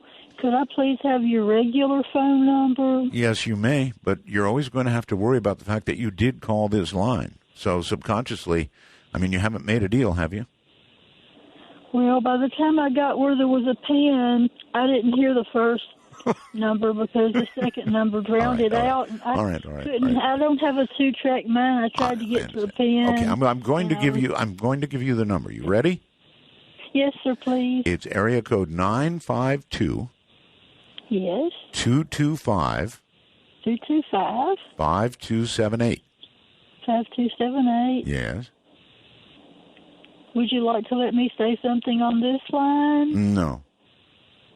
I'd like to. Don't believe me, I'd like to. But this is for people who made a deal with the devil. So if you want to cop to a deal with the devil, sure, go ahead. Okay, I'll call on the other line. I thought perhaps so. Okay, well, all right. Now, I've done something. Maybe. I'm going to have some of you help me out. I think I may have put myself up on Periscope. So I may or may not be on Periscope. Now, here's the deal. You've got to be attached to my my Twitter account. And I am ArtBell51. Let me repeat that on Twitter. I am ArtBell51. And if you are attached, then when I go up on Periscope, as I might be right now, hello, I didn't even have a chance during the break to get it pointed correctly, so I don't know if anybody can see me. Somebody on Periscope or on who's on Periscope right now, please go to the wormhole and let me know if I am on or not. If not, I'll try and fix it in the next break. And if I am on, then welcome to watching the back of my head. It must be absolutely fascinating. Let's go to our I Made a Deal with the Devil line. Hello. Are you there? Hello. Hello. Yes, I'm here. Good, I think. I started to make a deal with the devil, but when the great horned one and his minions appeared, as you call it, I chickened out. Oh. Listen, if you called, hold on a minute, if you called on the devil and the horned one actually showed up in person with his minions, it's too late. That's a deal done. I don't know. All right, what is it you wanted? Well, I don't know if you want to hear what happened or the story. I do. But when you're making a deal, usually it's because you want something, right? Well, no, it's hard to explain. I was just out of the military. This was in the mid-'80s. Okay. And I worked in the semiconductors in Northern California, the Bay Area. Okay. And this new woman at work showed up. She was very beautiful, very exotic looking. Oh, yes. The boss wanted me to train her. Train her? She started asking, on the equipment, on the computer. We worked in the semiconductor. I understand, yes. And she started grilling me about religions as a whole. And then she strangely said, have you ever, she said the old, if you relinquish your soul to the devil, you'd gain fame and riches. Or she said it really strangely. And she asked me if I'd be interested, and I was very nervous. I just kind of jokingly said, oh, it's something to think about. Well, that night, all hell broke loose. In what sense? I mean, were you with her that night? No, sir, not at all. Okay. She just threw that one out there, and the shift ended. Uh-huh. And it was one of those nights where my parents were off on vacation. They asked me to house sit for them. So I was in my old home, in my old room, and somewhere between like 1 in the morning and 4 in the morning, yes, I heard this laughter, just this bizarre, just the weirdest laughter you'd ever hear. Yes. Basically just like that. Yes, yes. And so I jumped out of my bed, opened my door, and I noticed every light on in the house. And even the oven light was on. The oven light? And I ran down, every light was on. I mean, you name it. If there was a light involved, it was on. The oven light, sir, was just symbolic for you. It could have been, exactly. And when I ran to the family room on those older TVs, when you shut them off, you know how the colors used to swirl and kind of fade out? Oh, yeah, to a little dot. The laughter. Yeah, exactly. Yeah. Well, that's where the laughter was coming from. And so when I ran into the family room, the TV was just turned off, and the laughter stopped. Well, I'm a chicken by trade, and I jump at my own shadow, but I wasn't scared at all. No? So I'm thinking someone knew I was there. Someone's playing a prank on me. I'm checking the doors. All the doors are locked. I'm looking under beds. I'm looking in closets. I'm looking, you name it. Yes. My parents used to have little dowels in the windows that could only open the windows like a couple inches. I made sure all those were in place. Checked the garage. Every garage light was on. Uh-huh. This happened twice. The second time, even more laughter. There was like 7 people laughing. Yes. Just really bizarre laughter. Well, the third time it happened, my dad's office door was slamming shut, opening up, slamming shut, and I opened my bedroom door just to see it swinging open. Yes. Every light was on again, and that's when I realized I was being ready to make the deal. What makes you think you didn't make the deal? I mean, you don't get that. You don't get that kind of attention. You don't get that kind of visitor without a deal having gone down. Doesn't that worry you? Well, no, because nothing went down yet. This lady asked me, which, by the way, she never did show up at work anymore. Yeah, but you did say you repeated what she said. She said, would I? And I said, it's something to think about. Well, And I think I was being tested. Well, you were. But the question is whether you passed or failed. Well, I told them to leave, and I didn't mean any bit of it, and nothing has ever happened ever since. All right. Well, there's still time left in your life. Let me know how it comes out. Will do, Art. I appreciate it. All right, buddy. Take care. Let's go to, I think, Phoenix on the phone. Hi.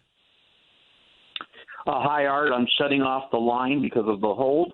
Thank you. It's Phil from Phoenix. It's great to hear you. Thank you. You're a visionary. No, I'm not. I'm not a visionary. I'm not a visionary. Yeah, you are, my friend. It's so interesting that people mention Union Plaza and also Parasite Radio, because I listened to you from the 90s, and I remember seeing you. Hold on. That's awful. It's not called Parasite Radio. It's called, and it's not radio. It's video. It's Periscope. I know. I'm sorry. I'm nervous, Art. I am too. I caught by surprise because the delay on the I know. on the DM. I know. They could be offended by that. Yeah, I sincerely apologize, and Art didn't make the mistake. I did. But I do like to see your first time in space on the days of 9600 baud on Videotron. Whoever knew that we would have that. But I really wanted to ask you the question. I knew before you got back on the radio that, on this show here, that you had some problems with the bumper music, how you were going to be able to that's right. On the right side. And what happened there? Well, what happened there is we joined as what is called, we found something called a small webcaster model, which allows us at least, I mean, the music is very expensive, but in my case, I just wouldn't do the show without the music. I just wouldn't do it. So we found a way to do it, and it's called the small webcaster model, and there you have it. Cool. Well, I'm a time traveler now to help you support that, because all my days between Phoenix and California, when I moved out there and also listened to you from Union Plaza AMDXing, it's been a pleasure. I'll leave with one last comment. The show that you had with Flat World John. Oh, yes. I'm surprised you didn't have Cracker Box Palace as a bumper song, but. Other than that, I'll leave the line for somebody else. All right. We're so glad to have you back. Thank you. Thank you very much. Let me tell you something about that. While everybody thought that was crazy, and it was, the Flat Earth Show has received more comment. I don't want to say than anything else we've done, but it absolutely has received just endless comment. Not all of it positive, but that's the way radio is. A lot of times, what gets people to listen? Well, it's something they either love or it's something they hate. And a lot of people hated it. But you cannot underestimate the passion that these people who believe the earth is flat have. I mean, you simply cannot underestimate that passion. And these are otherwise bright people. So I'm not sorry that I did that program. Not at all. And in fact, I might do another. You never know. I'm telling you, the passion is unreal. Anyway, let's go to my special I Made a Deal with the Devil line. Hello. Hi. Hi. Is this Art? It is Art. And you are on the I Made a Deal with the Devil line. That's awesome. You know what? I've noticed that there's an absolute lack in women calling tonight. Like, we don't make deals with the devil. Well, mostly people make deals for you, my dear. Well, I don't think that happened in my case, but my story is a little bit different. Like, I haven't necessarily made the deal, but I've definitely had the offer more than once. What do you mean you had the offer? You mean somebody came and said, look, I can take care of that for you. All you need to do is XYZ? Well, yeah, pretty much. That's kind of been it. I've had a series of dreams over the last 2 years or so. Yes. Where this entity has come to me in my dream and basically told me that I can have whatever I want. He'll give me whatever I want. I just have to be specific. And I just have to either give him my soul or the soul of someone I love. Yeah, okay. Well, see, there was somebody here earlier who had made a deal with the devil, and he said one of the things you need to be sure of is that you are very specific about what you want. Right. I heard that caller, and that's absolutely true.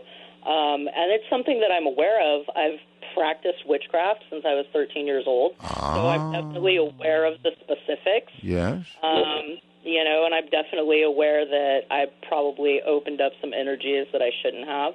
But, you had the priestess from the Church of Satan on earlier in the week, yes. And she said something that really struck me that was kind of related, and it was that, that kind of thing will drive you to the brink of madness.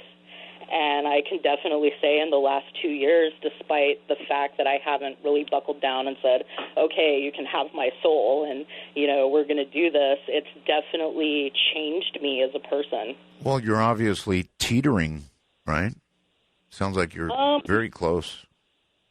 It doesn't make a lot of sense to me.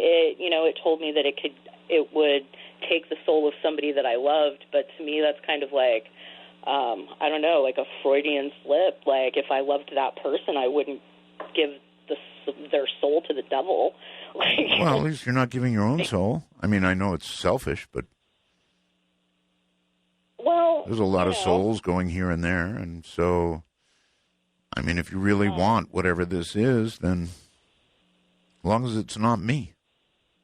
Right.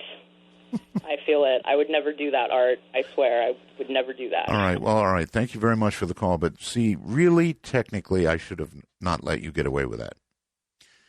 Yes, you were teetering on a decision, but you had not yet made one. James on Skype, you're on the air. Hello. Hey, Belgab Roswell's there, Art. Well, thank you. just wanted to tell you I did cut a deal, not going into specifics. This must be MV. No. Oh, I'm sorry. No. I'm from a little inside Darbyville, thing. Ohio. Okay. So you actually did cut a deal. Yeah. All right. Anyways, my thing was I grew up in a trailer in the sticks. And I wanted to travel the world. I also wanted to achieve certain goals militarily and also in law enforcement. So I went into the Army at 17. Yes. Went into the Marine Corps at 20. Fought in the Gulf War. After the Gulf War in Okinawa, I found Jesus. Okay.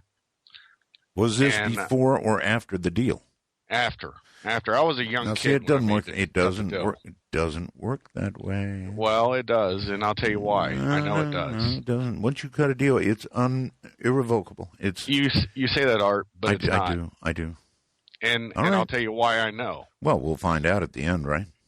Well, I will, but what I'm telling you is my experience. Yes. My experience was I still do what I do overseas. I'm still a contractor. Yes. And, I've seen that I'm able to actually affect people in a positive manner. Yes. And also, it's a total sea change from when I was 22 after the Gulf War.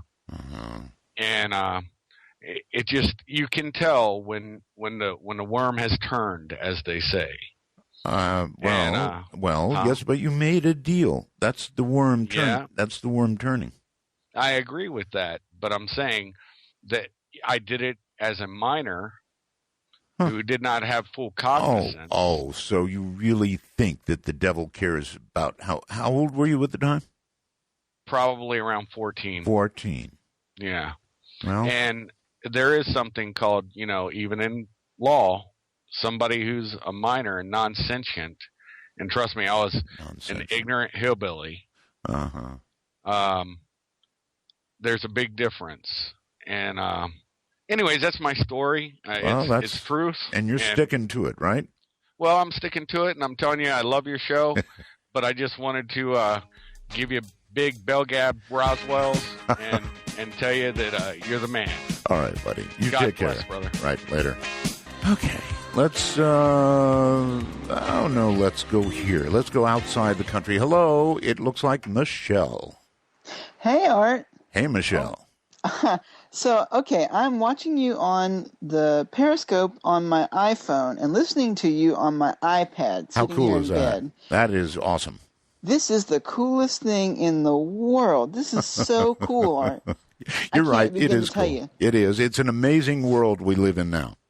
Isn't it just? And I love your studio there. I remember pictures of your old studio, and it looks so huge, and everything everywhere, and so many machines and everything. And this is just seems so simple and easy to use. It is. There are like parts of it that you can't see. I would have to point the camera around, but there are racks of equipment and stuff like that. So I wondered. I got two things for you. Sure. First of all, where'd you get that LED clock on the wall? That's cool. Let me give you a good shot of that. I love that clock. That is the coolest clock. I'm just watching the video, and I can't stop looking at the clock. There would be coming pretty quick a good clear shot of it. Oh, yeah, I see it. Okay. Right. I actually own 3 of those in totality. I love them so much. That's cool. That is so cool. So I was going to say a story for you. When I was a kid, you are in. Michelle, you're in where? Where are you? Japan. Oh, Japan. Japan. Yes.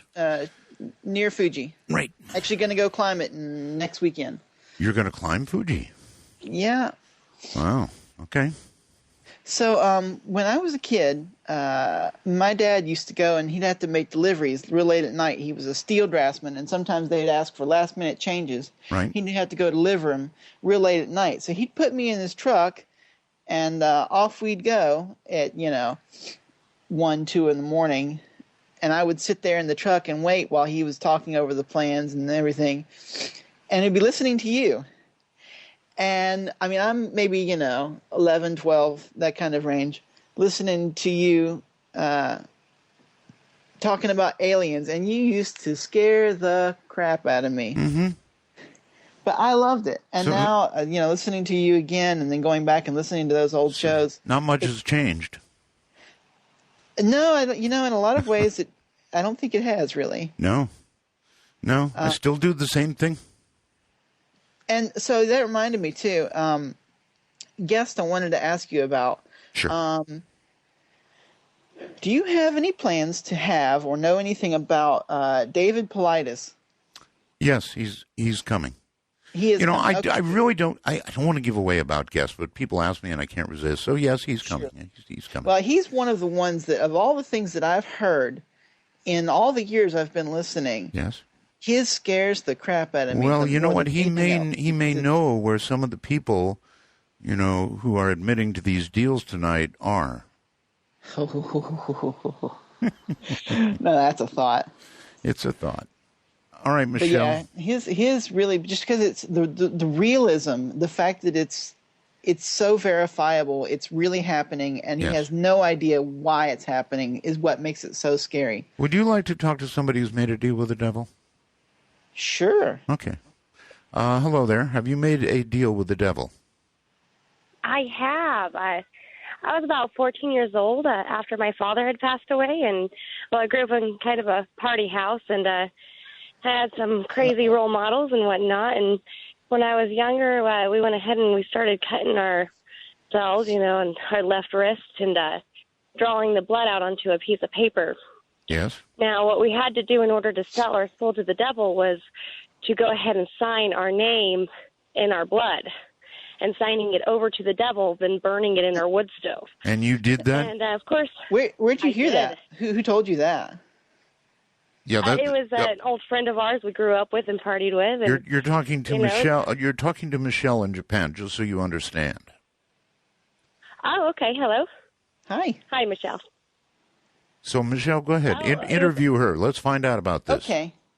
Well, I grew up, when I was a kid, I went to a Baptist school, and I'm very far from that now. But when I was a kid, even talking about that kind of stuff was a big no-no. I mean, it was drilled into our heads that we were going to go straight to hell, that something horrible was going to happen. So what did you think? I mean, did you think anything was going to happen? Did you have that in your mind at all? At the time, I thought it was possible. It was right after my dad passed away and my mom moved out of the house. And so it was just me and my brother raising ourselves, and we were teenagers. Nothing to live for in a way, I guess. And basically, yeah. And actually, 2 years later, my mother ended up overdosing on medication and passing away as well. All right. Well, you don't make a deal for nothing. So, I mean, what did you want in return for this?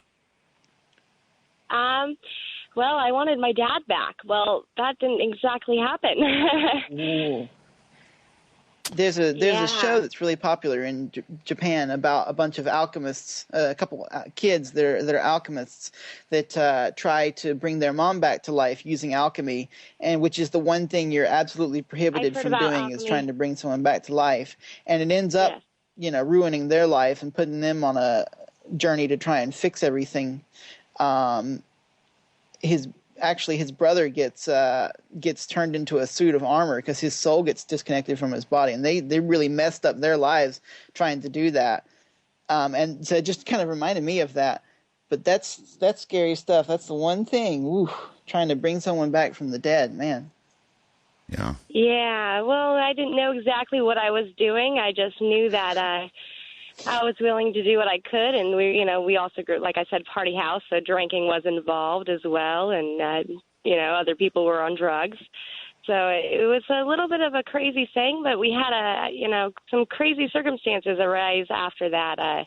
We had some Ouija boards brought into my home as well, and we moved our hands. That thing moved. Oh my! I don't know how. I'm with Art on that like one. No Ouija boards. It's cardboard. Nope.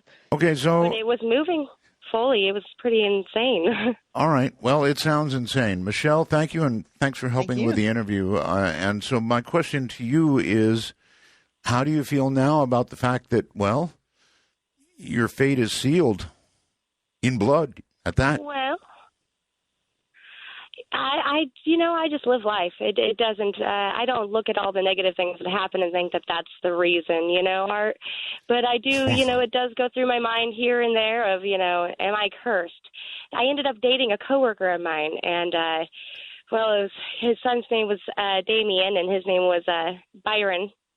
And the thing about it was I didn't know that he was considered a Satanist. He told me he did not believe in, Satan and all this, but I went over to his house and he had, all sorts of Satanist books and a few other weird. All right, listen, I've got a break. I've got a break. I got a break here. Okay, well, Hold thank on. you so much, Art. You're very welcome. Dark Matter News. I'm Leo Ashcraft. The first rainfall to wash over Tianjin since a series of blasts struck a warehouse in the Binhua district last week has sparked a new wave of concern as an unidentified white foam has appeared on the city streets. And as the South China Morning Post reports, some have claimed that the rain had burned their skin and lips, which would be consistent with the text message purported to have emanated from the American embassy, which, by the way, immediately denied its authenticity, advising workers to avoid all contact between their skin and the rain. As the rain progressed, an unusual white foam emerged on roads near the blast site. A journalist reported feeling burns on the lips and arms after being exposed to the rain. As for the official explanation for why the streets in Tianjin are now running white and what might very well be an extremely toxic cyanide-laced foam, Tianjin's Environmental Monitoring Center says it's a normal phenomenon when rain falls and similar things have occurred before. And if that explanation wasn't enough for you, consider this. There has been a massive fish die-off some 6 kilometers away from the blast site. A separate investigation is underway, but the government says no cyanide was detected in sample water. But clearly after the massive blast in Tianjin, something is causing the white foam on the streets, burning of the skin, and massive quantities of fish dying in the sea. We could use your news tips, strange stories of paranormal or weird news. Send it to us on our tip line at darkmatternews.com. Inspired partially by science fiction, NASA scientists are seriously considering space elevators as a mass transit system for the next century. Does this sound like a sci-fi channel or a chapter out of Arthur C. Clarke's Fountains of Paradise? Well, it is a real possibility.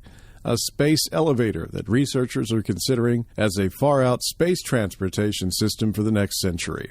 David Smitherman of NASA's Marshall's Advanced Projects Office has compiled plans for such an elevator that could turn science fiction into reality. His publication, Space Elevators and Advanced Earth-Space Infrastructure to the New Millennium, is based on findings from a space infrastructure conference held at the Marshall Space Flight Center. The workshop included scientists and engineers from government and industry representing various fields such as structures, space tethers, materials, and Earth-space environments. A space elevator is essentially a long cable extending from our planet's surface into space with its center of mass at a geostationary Earth orbit, 35,786 kilometers in altitude. Electromagnetic vehicles traveling along the cable could serve as a mass transportation system for moving people, payloads, and power between Earth and space. The current plans call for a base tower approximately 50 kilometers tall. The cable would be tethered to the top. To keep the cable structure from tumbling to Earth, it would be attached to a large counterbalance mass beyond geostationary orbit. Perhaps an asteroid moved into place for that purpose. 4 to 6 elevator tracks would extend up the sides of the tower in cable structure going to platforms at different levels. These tracks would allow electromagnetic vehicles to travel at speeds reaching thousands of kilometers per hour. During a speech he once gave, someone in the audience asked Arthur C. Clarke when the space elevator would become a reality. Clarke answered, probably about 50 years after everybody quits laughing. He's got a point. Once you stop dismissing something as unattainable, then you start working on its development. Now, considering this article on science.nasa.gov was written some 16 years ago, I guess the laughing has not stopped yet. But when it does, this is going to be an exciting development. I'm Leo Ashcraft for Dark Matter News.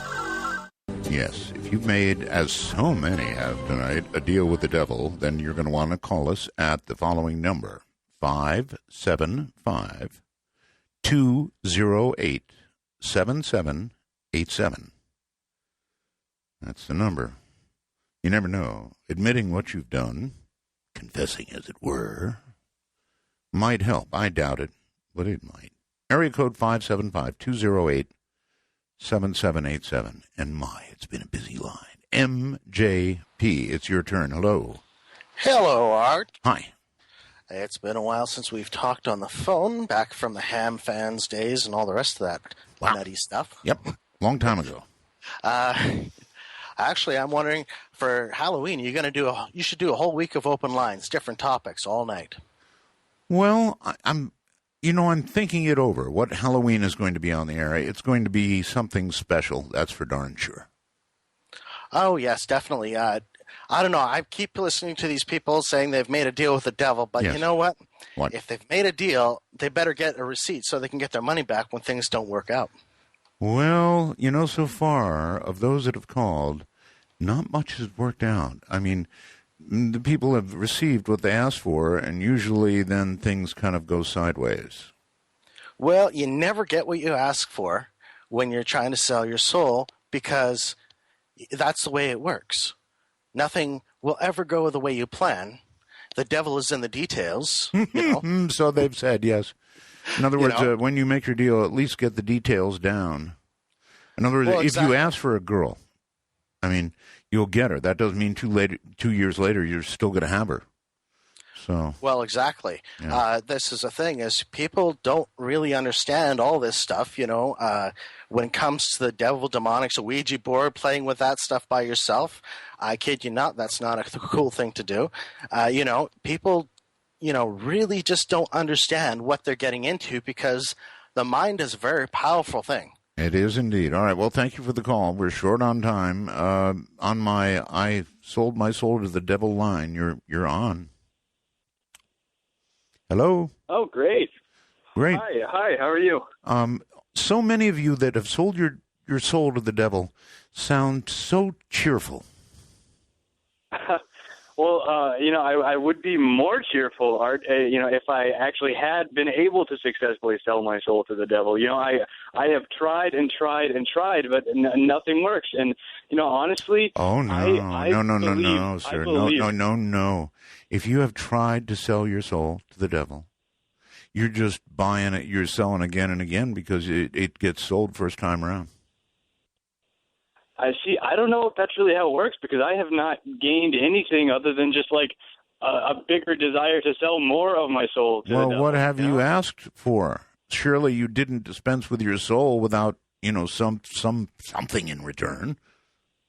Oh, sometimes it's a bigger thing than others. It could be like a new car or success in school, or as it so often is with a girl. Not that ever works out, but and no matter what it is, and this is kind of because I'm an unfortunate person in general. And I hope you went for like a nice U.S. SUV or something. You didn't do it for a small car, compact, right?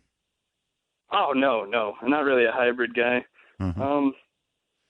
See, I'm like 6'4", so I'm too tall to fit into anything but an SUV, really. But there you go. I believe not necessarily. Can I ask you a question? Do you have a SUV? Yes, I do. There you go. Well, nothing more to say. Okay, then I guess I won. Although. Thank you, Art, for pointing out how I'm now going to hell. Although you're very welcome. Something I really want to say is that the way that I understand Christian theology, it kind of sounds like when you go to heaven, it like kills your personality and your emotions and whatever. And so to me, it reminds me a lot of a quote from Paradise Lost, and this is a loose paraphrase. It's like, it's better to reign in hell than to serve in heaven, where you can at least still feel pain instead of just being numb to everything and being kind of like a mindless slave in heaven. I don't know. That probably sounds kind of weird, and your viewers are going to listen to brother. No. I can tell you're happy with your deal, and I'm happy for you, and I hope it's a nice SUV. And I hope the passenger seat is filled up with somebody really cool. I guess it is. Hello there, Brenda, I believe it is, somewhere in the world. Hello. Hello. Hello. Hello. Can you hear me? I hear you. Okay. I can. Okay. Where are I'm you? Talking from New Zealand. New Zealand, okay. What you want to do is get good and close to the microphone on your computer. I've got the headset. Oh, the headset. All right. You see, I see I see a picture of Brenda, and I think I hear Brenda in the background, right? Correct. Yes, okay. Well, I'm glad to have you. What's up? This whole changing from nice to not nice, a artist called Jackie Ivanko, who's 15, released a video on YouTube yesterday. Yes. And up until this time, she's been thought of as a angel from another planet and so on because of her beautiful singing. She was discovered on AGT in America in the 5th season. So she was 10 when she was discovered, and she's 15 now. And then her brother made the change, like Caitlyn Jenner made the change. Oh, yes. And the video is, the song is lovely by itself, but the video conveys her story, so to speak, of the change. So you're kind of advertising it now. No, I'm not advertising. What I'm trying to say is that since the video was released yesterday Yes. on YouTube, Yes. even long time fans Yes. have, because of the transgendered nature of the video, not the song, but the video, Yes. if you understand. I'm with you. Then, yeah, and so long-time fans have come out on YouTube and saying that she's the devil incarnate, that you're, and so on and so on. She's a Catholic. Even Catholics can make bad deals. Yeah, but she's well, it's just a beautiful video, but at the same time, all of a sudden, fans from all over the world who thought she was a angel and so on, she's now, because of this video, she's being pariahed because of the change, the content of the video. Yes, I get it. All right, thank you very much. All the way from New Zealand. Do you know, I think, what is the furthest away that you can really go on Earth? Is it New Zealand? It's pretty close. New Zealand, or perhaps someplace in South Africa from here on the West Coast. And really, you can't, if you go any further than roughly that, I think you begin to come back. So that kind of gives you an idea of the reach of the show. Scott, hello, Scott. Hi, Art. How's it going? It's going. I sent you an email a moment earlier, about an hour ago. By the way, anybody who wants to send me an email, it's artbell@artbell.com. Easy enough. Okay. And I wasn't sure whether to call on the I Made a Deal line, because there was a deal, but it didn't involve my soul. Whose soul? Well, in 2006, I had occasion to buy a chunk of Pope Benedict XVI soul. How do you get that opportunity? Well, it was $15, and at the email I sent, you can see the numbered certificate. And the guy that was behind this was a Luciferian by the name of Aaron C. Donahue. Well, how do you know you really had the goods to sell? Well, I don't know. But it sounded like a unique item, one of 666 certificates. Wouldn't you think? How many? 666? Yes, you can see the picture. It's in the email. Yeah, wouldn't you think that buying, a portion, or 666, that's hard to say, of a Pope soul would be, perhaps a scam? Well, I guess it depends on where you're sitting. I mean, I have questions about the existence of, well, I know the Pope exists, former Pope, but I'm not so sure about the good guy up in the sky or the bad guy way down below. So it was more of a humorous thing. And like I said, how many chances do you get to buy a certificate? Not many. Good for one 666. You have to think, what if it's real? That's really horrible. Now you actually own part of a I dug Pope's. it up. I'm holding it right now in my hot little hands. I hope to get it framed. I bet your hands are hot. Yeah. But I wonder if someone would give me a hassle over framing it, because it is a rather contentious chunk of memorabilia. I'm not sure what kind of frame you'd put that in. Something with flames, maybe, or an effect of fire and brimstone. I don't know. I mean, even having purchased, and I presume you paid the money, right? $16. Yeah. Did this come from, I don't know, like Nigeria? No, it was. I think it was in California somewhere. Well, that figures. Santa Clara. Figures. And I sent a message to Aaron. I kind of fell out of touch with him a while back, letting him know of your new program. Oh. But I don't know if he's doing media nowadays. I see. Well, thank you. And you know what? It would sure be fun if you could take a picture of that certificate and email it to me. Could you do that? Yeah, I'll scan it and I'll email it at the same address. Actually, I don't really have much use for it. I'll give it to you for $5. No. I just want I just want to see a picture of it. That'll be fine. Okay. You hold on to the certificate and lots of rock. All right. All right. See you later. Part of a Pope's soul. Hello there. Hello? Yes, hello?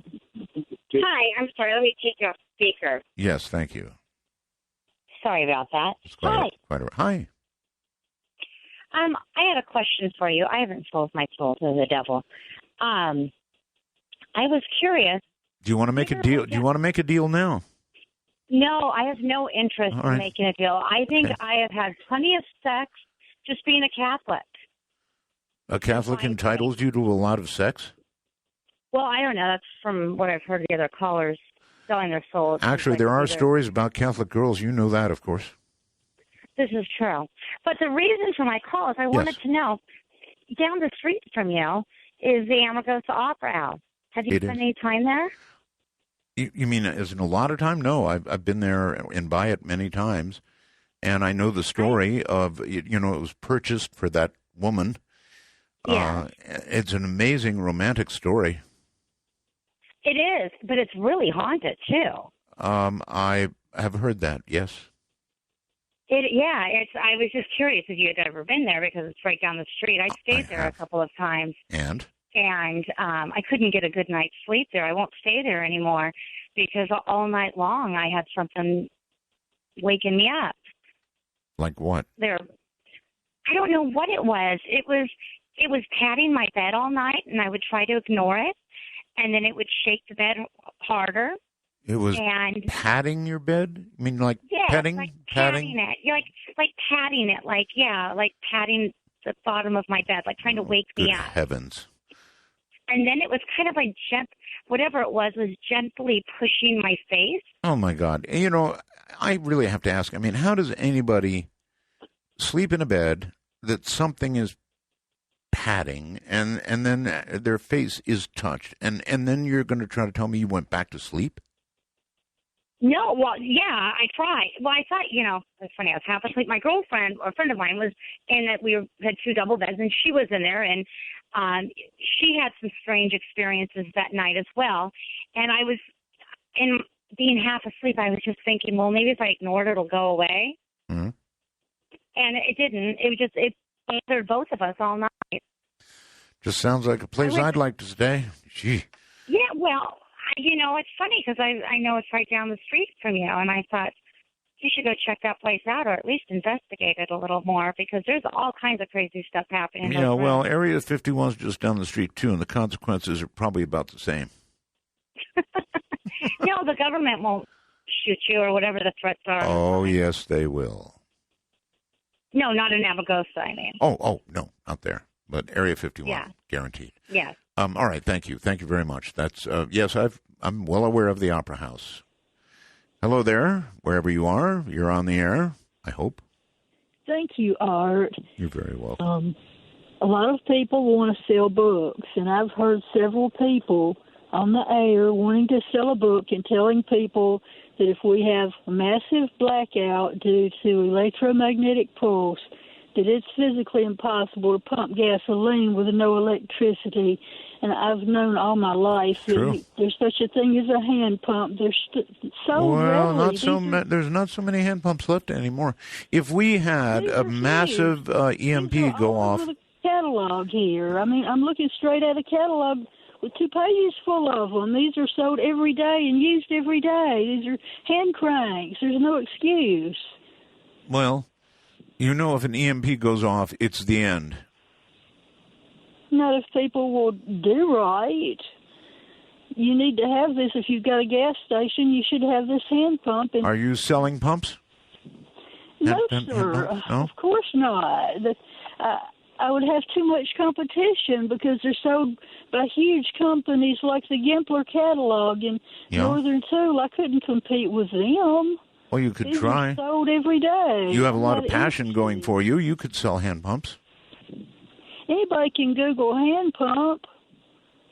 Well, how can they get away with going on coast to coast and saying that to millions of people and having people swallow it whole? And they were on Ground Zero with the same story. Yeah? And I went on there and I told them, I said, I've worked at a gas station. I know there's a hand pump. And they made that out to sound like I was talking about another electric pump. I see. For backup. Well, I let you say it, that's for sure. But you know what? Thank you for letting me say it. You're very welcome. You'd have to be an idiot not to know how to adapt one of these for pumping gasoline from a gas station. Yes, ma'am. Thank you very much for your call and for calling Midnight in the Desert. Thanks. Right? Yep, you're very welcome.